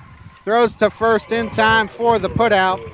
That will end the inning, but Diamond has tied it with 2 runs in the inning on 4 base hits. No errors, they strand 2. Kennett does have a chance to win it here in the 7th. They'll send 3, 4, 5 to the plate after this 60-second break here on the KNEO Sports Network. Tally Tire is excited to support local area high school sports and cheers on all the dedicated school athletes in their endeavors. Located at the junction of Highway 59 and 86 east of Neosho, they specialize in a variety of automotive services including alignments, oil changes, engine diagnostics, and more. For more information, the phone number for Tally Tire is 417-451-0457 or online at tallytire.com. Max Steel Incorporated in Diamond, Missouri is proud to be supporting this portion of the game. They specialize in metal building supplies including residential and commercial garage doors, vinyl siding, plus windows and insulation for commercial and residential. Open Monday through Friday, 7 o'clock a.m. to 4:30 p.m. and closed on Saturday and Sunday. Max Steel Incorporated located at 17982 Elder Road in Diamond, Missouri, or online at maxsteelinc.com. 417-325-5300. Kennett just needs one run to win a state championship, and they will send the heart of their order to the plate. Wilson, Tennant, and McKeag. Wilson's 2 for 3. She hit a 2 RBI triple off of Surrey in the fourth. Tennant 1 for 3. McKeag 1 for 3. Wilson has the one hit against Surrey of these hitters. Yeah, you're going to have to play defense behind her. First pitch is spoiled foul, so the count's 0-1. Surrey has settled things down here for Diamond as she has struck out 4 and not walked anybody. The right fielder is playing deep and hugging the line. 0-1 the count here on Wilson. And that hits the outside corner, and the count's 0-2. A lot of room for her in left and right center. The center fielder is playing actually left of the bag. 0-2 the count here on Wilson. And that one is nubbed and it's foul. Frazier made sure it stayed foul. And the count 0-2. Frazier's quick enough. I think she would have thrown her out anyway. Count remains 0-2 here on Wilson. If you're Diamond, you don't want to let anybody reach because that is the game-winning run. Here comes the 0-2 from Surrey. Hit sharply to third. What a play by the third baseman. The third baseman, DeJager, just stuck out her glove. If that gets by her, that's at least 2. Yeah. And it is 1 out here for Diamond in the bottom of the 7th. I mean, that was hit sharp, man. Just a single. I mean, I don't even know. Just had to be just a skipper down there, too. That's a great job by DeJager. As Emma Tennant will come to the plate. She's 1 for 3. First Community Bank, Crowder College, Big Nickel, Webb Chiropractic, all sponsoring the broadcast. This has been a very clean game between the two teams as that pitch hits the outside corner. Counts 0-1. There's been one error by Kennett, none by Diamond. Yeah, good, clean game. Just everything you want in a championship game. These are two very good softball teams. 0-1 the count here on Tennant. Here comes an 0-1 from Surrey. That ball hit up the middle and Turner can't grab it, and the championship winning run is at first base. Well, you're going to have a chance to leave her there. And I think you're going to have a courtesy runner, which I think it will be number 4. That's which, for Tennant, would be Bailey Wilkett. If you're coach of Kennett, McKeag is 1 for 3. Do you bunt and try and put the game-winning run at second with 2 outs? Avery Payne had a hitter last at bat. Yeah. She's 1 for 3. I mean, that's to get that runner at second base, and hopefully you get a hit. The next, what did you say she was? Payne's 1 for 3. Yeah. Get her in scoring position. You never know. She is not bunting. The first pitch is high, so counts 1-0. At least she did not square that first pitch. 1-0 the count here on McKeag. Class 1 state championship game is going to have to wait. Scheduled to start at 1:15, and I don't think that's going to happen. That pitch is over for a strike. Counts 1-1. McKeag has not squared either time. You may look trying to think about it. He's squaring. You run it to third base line. Third baseman, where shortstop, is she covering second or is she covering third and leaving base open? That's one thing to think about. 1-1 the count here on McKeag. Surrey a little bit faster pitcher than Reeder as well. Here comes the 1-1. She does square, offers at it, and misses it. So the count 1-2. And now with 2 strikes, you have to think the bunt's off. Or do you? You would think. Try and bunt with 2 strikes because a bunt foul is an out. And it works as a strikeout. Yeah. 1-2 the count here on McKay. Here comes the 1-2 from Surrey. Oh. That is the outside corner for strike 3. Yeah. And that is a huge second out for Diamond.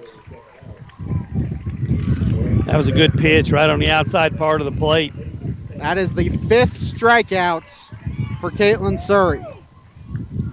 As now Payne has the chance to win it. She's 1 for 3. She's also flown out and struck out.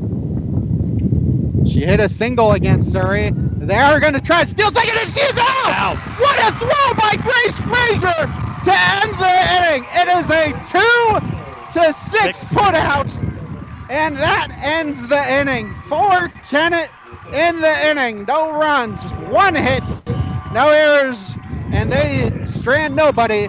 We head to extra innings, a 60-second break here on the KNEO Sports Network.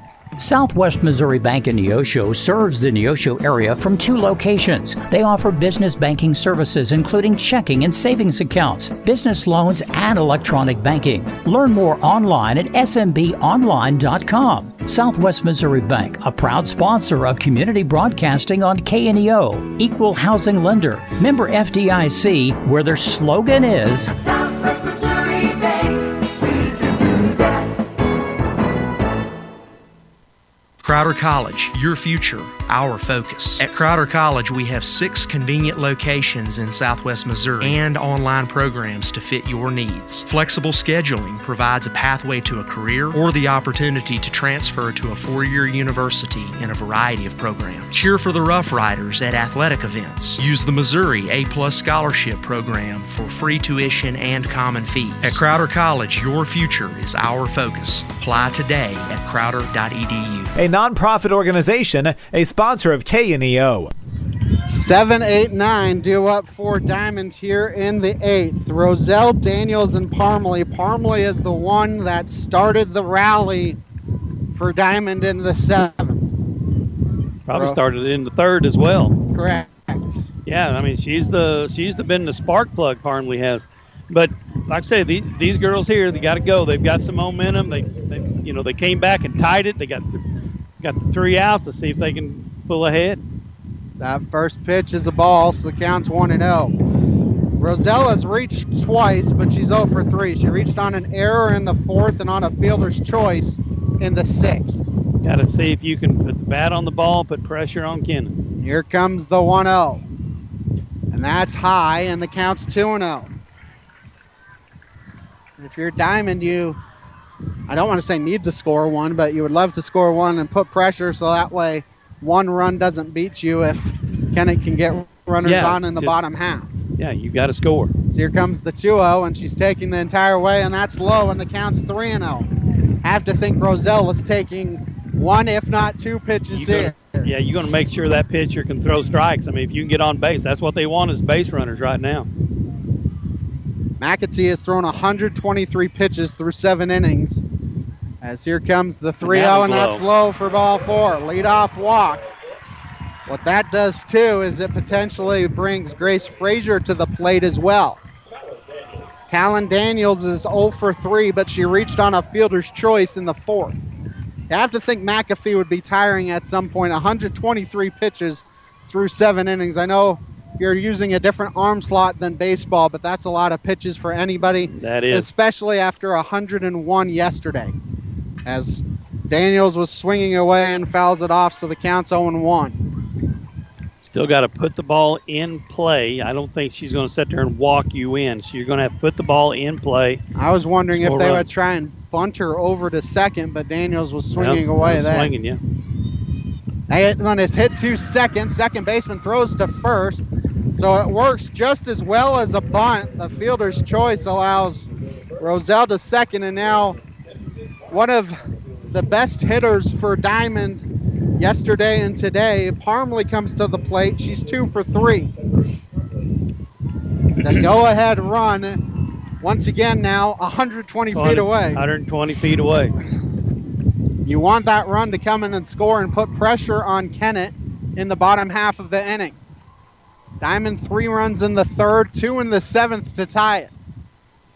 So that pitch is high, so the count's 1-0. Kennett scored their runs in the third and fourth. 1 in the third, 4 in the fourth. Here you go. You've got your best players right up here, the ones who've been hitting the best. See if Diamond can take advantage. The 1-0 pitch is inside, and the count's 2-0. I don't think you want to have runners at first and second for Grace Frazier. Well, Frazier, Shuri, and Turner. Turner has 4 RBIs on the afternoon. She's 2 for 4. Yeah. You got a long ways to go before you get to her, though. Yeah. Comes the 2-0, and she nubs that foul. Counts 2-1. One of those accidental swings that made contact. Yeah, Whoops just happened to stuck the bat out there and was trying to bring it back, I think, but it was probably a strike anyway. 2-1 the count here on Parmley. Hit it solid, make a play. Comes the 2-1 from McAtee. She was trying to bunt, and she foul tips it as it hit the catcher.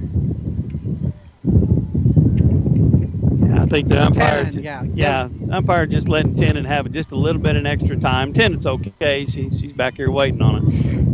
So 2-2 the count now on Parmley.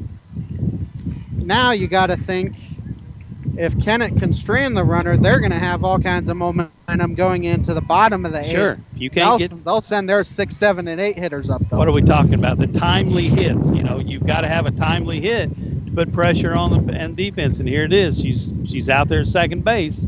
I guarantee you get a base hit, she's going to go score. As the 2-2 pitch is high and the count's full at 3-2. You have to wonder about that 4-3 put out. They potentially had a play at second, and that runner would be at first instead of second. Well, she tried that second base the inning before, and both runners were safe. I think she's just wanting an out. 3-2 pitch is low for ball 4, and 2 walks in the inning, and Grace Frazier will come to the plate. McAtee, like we said, she has thrown a bunch of innings here over the last day and a half. Yep. And she's got to be tiring. I don't know that really Kennett has anybody else they want to throw, though. I think Bowden at third base on the stats here has been probably their best pitcher. So here comes Grace Frazier. That one popped in the air, infield fly rule in effect.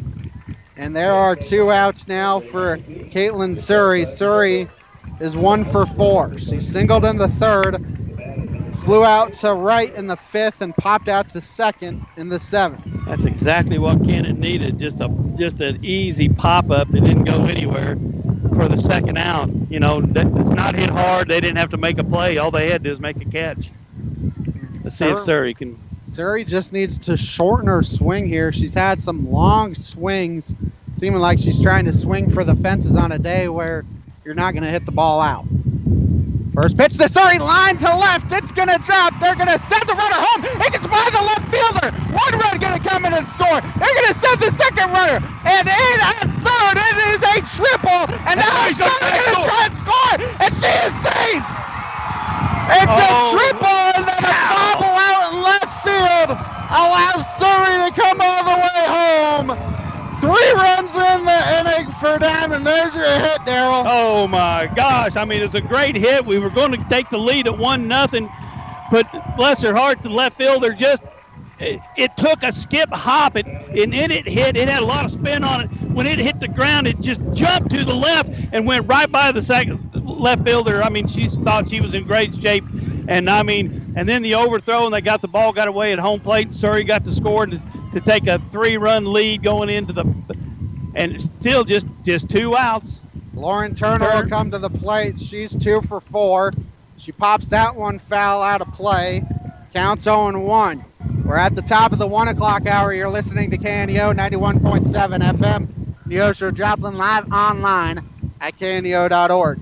And Kennett's going to have a chance to answer. This is what it is, softball. You can't ask for anything better on a championship game from either one of these teams. And Kennett will have 6, 7, 8 due up in their half of the 8th. And they will need at least 3 to send it to a 9th. And they're going to have to get some base runners. Since Surrey came in the 4th, she has allowed 2 base hits. You kidding me? Surrey hit the home run and walk-off yesterday, and now she comes up with a big hit today. So here comes the 0-2, and that one is fouled off towards head coach Kelsey Parrish. Count remains 0-2. Everything you could ask for and more in a Class 2 state championship game. Assistant coach B.J. Lorenzen was down over at first, had her hands on her knees trying to catch her breath a little bit. Everybody in the stands is doing the same thing, Ben. So here comes another 0-2 to Turner. She hits it on the ground. Going to be a tough play for the shortstop, and she does not even throw it. An infield single for Lauren Turner. That's that low roller that you just can't do anything with. And now Talon Reeder will come to the plate. Reeder had the tying a 2 RBI single in the 7th inning that sent this game into extra innings. She swings and misses at the first pitch, so the count's 0-1. I don't know if my heart has calmed down yet, Ben, after that one. That was a great hit. Good play for Diamond.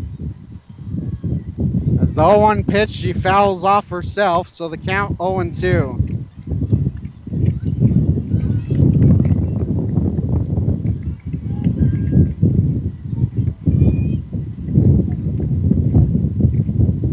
Oh, and 2 the count here, and like we said, this has been a lot of pitches for McAtee here this afternoon. Yeah, she's hung it tough too. The 0-2 pitch swung on and missed for strike 3. That will end the inning, but Diamond scores 3 in the inning on 2 base hits. There was 1 error, and they strand 1. Diamond needs 3 outs to win their 2nd state championship. Back in 60 seconds on the KNEO Sports Network. Serving the area since 1997 is First Community Bank. With 2 Neosho locations, 111 East Main Street and 3005 Gardner Edgewood Drive. They offer a variety of banking services for individuals, families, and businesses, and have online banking options 24/7 at firstcommunity.net. For more information, their customer service number is 1-888-780-8391. First Community Bank, where their slogan is, where community comes first. Member FDIC. A proud supporter of local high school athletics is GTC Broadband. They would like to wish all the area teams much success both in the classroom and during their athletic competitions. GTC Broadband is located at 126 South Beaver Avenue in Granby, Missouri, and serve customers in the Granby and Diamond area. They offer internet and telephone service to both homes and businesses. To learn more, their website is www.gtcbroadband.net or by phone at 417-472-6211. It will be 6, 7, and 8 due up for Kennett here in the 8th. Avery Payne, Emma Bodkin, and Olivia Raspberry, they're going to need to string together some base hits to try and get the top of the order up.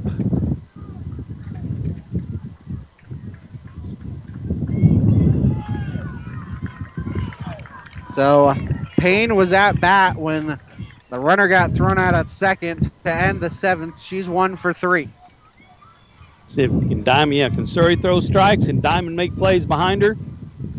Kennett's got to put pressure on them to have a chance to get back in this game. That first pitch is a ball, so the count's 1-0. As you know, the 2 walks hurt Kennett there in that top of the 8th inning. Surrey's got to throw strikes. 1-0 the count here. That's swung on and missed, and the count now 1-1. Payne 1 for 3. Bodkin 0 for 2 with a walk. Raspberry 0 for 3. Taylor's on deck. She's the 4th place hitter in the inning. She's 1 for 3. She's the 9th hitter. They need at least 2 base runners to get on to have a chance here. Payne has a 1-2 count on her.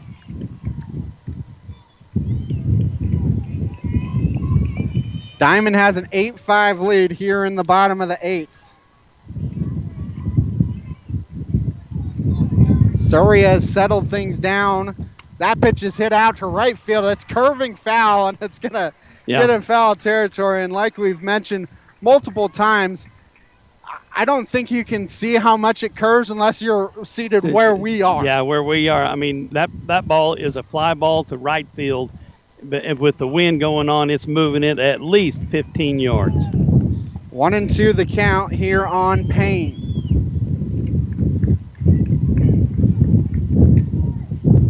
As here comes the 1-2 pitch. Swung on and missed for strike 3. Out number 1 for Surrey and the Wildcats as Emma Bodkin will come to the plate. That is the 6th strikeout of the afternoon for Surrey, who came in the 4th inning. She has so far worked 2 2/3 innings, I believe, if I did my math correctly. Maybe 3 2/3. That pitch just popped foul, so the count's 0-1. She got the final out in the 4th. So she is on 2 2/3 innings at this point. So my math was correct. Not very often I get my math right, but 2 2/3, because she came in with 2 outs. 0-1 count. That's high, so the count 1-1. McAfee has gone the entire distance for. It's McAtee. No, McAtee, yeah. McAtee, we apologize. Well, yeah. Ours has a T, so we're trying to get it correct. So here comes the 1-1. Swung on and missed for strike 2.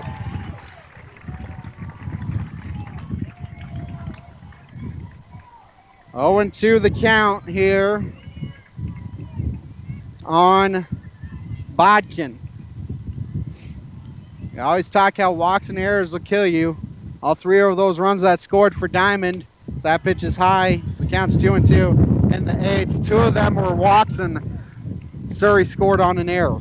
Yeah, it walks, like you said, walks and errors just kill you. Two and two. See what this can deliver.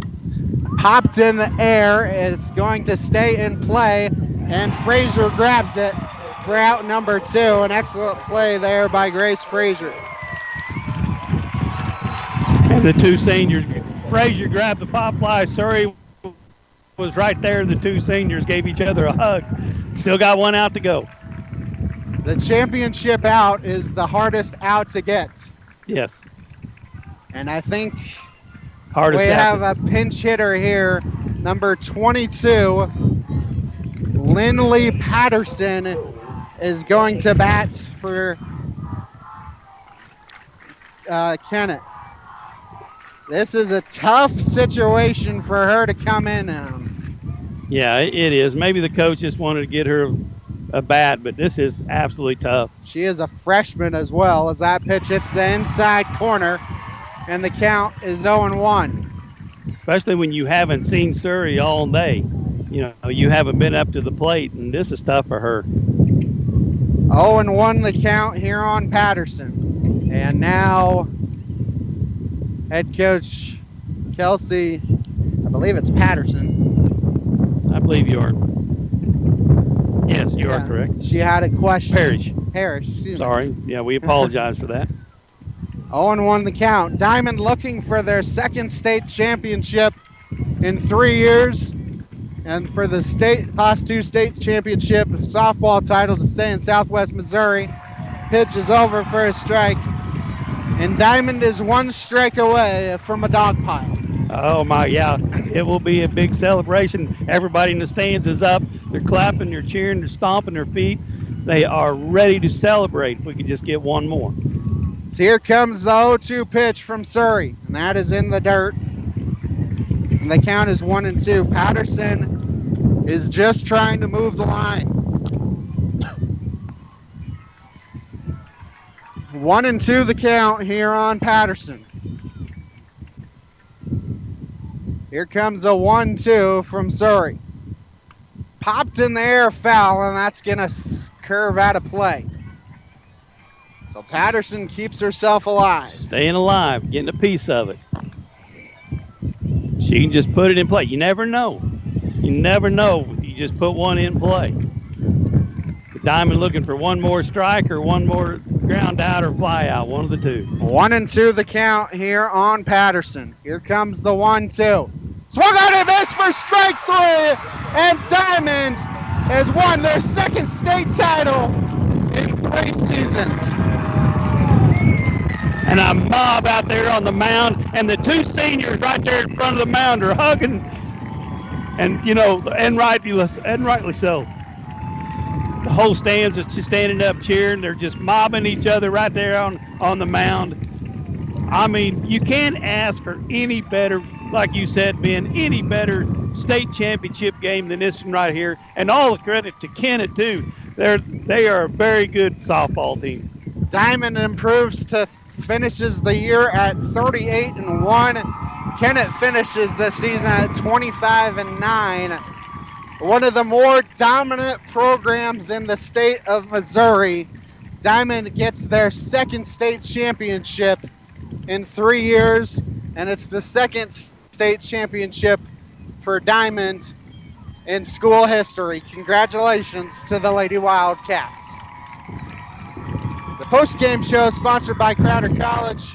We will take a 3-minute timeout. We will come back after this break on the KNEO Sports Network. A proud supporter of local high school athletics is GTC Broadband. They would like to wish all the area teams much success both in the classroom and during their athletic competitions. GTC Broadband is located at 126 South Beaver Avenue in Granby, Missouri, and serve customers in the Granby and Diamond area. They offer internet and telephone service to both homes and businesses. To learn more, their website is www.gtcbroadband.net or by phone at 417-472-6211.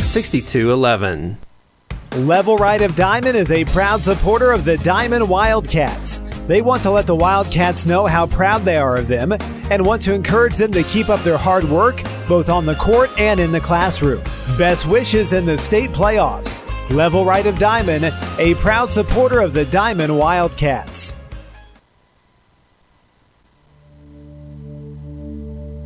What makes you feel loved? Maybe it's gifts, or words of affirmation, or acts of service. But what about the greatest act of love? Jesus Christ loved us so much that he went to the cross and died for us. He took all the hell and all the judgment on him at the cross. Billy Graham. And the scripture says, God so loved the world that he gave his only begotten Son, that whosoever, that includes you, whosoever believeth in him should not perish, but have everlasting life. That's right. Jesus thinks you were worth dying for, and he gave his life so you could join him in heaven someday. Find out more at findpeacewithgod.net. That's findpeacewithgod.net. And it's from the Billy Graham Evangelistic Association. Pump and Pantry at the intersection of Missouri 45 and Highway 59 is a proud supporter of Diamond Lady Wildcats. They're open till 11 p.m. 7 days a week. They're a convenience store with a large number of breakfast options and made-from-scratch cheesecakes. For more information, the number is 417-358-1955. Pump and Pantry for all your convenience needs, and go Cats!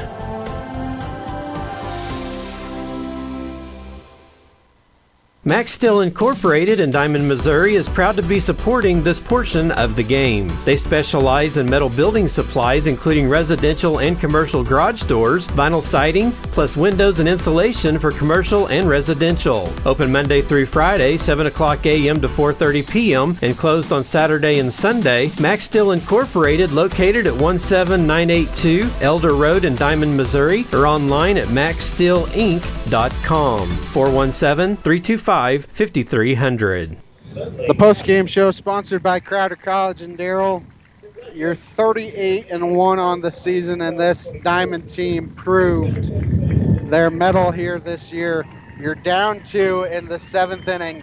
You come back and tie it, and then you score 3 runs in the 8th inning to take the lead. Well, I mean, it didn't look good for Diamond. You look out there at that scoreboard, and there's 3 blanks, 4, 5, 6, all zeros on the blank as Diamond receives their trophy, receives their state championship trophy. And you look at those 3 blanks in a row, and it looked dim for Diamond. But when you come back and score 2 to tie it and 3 to win it, that's got to be a special memory for these girls.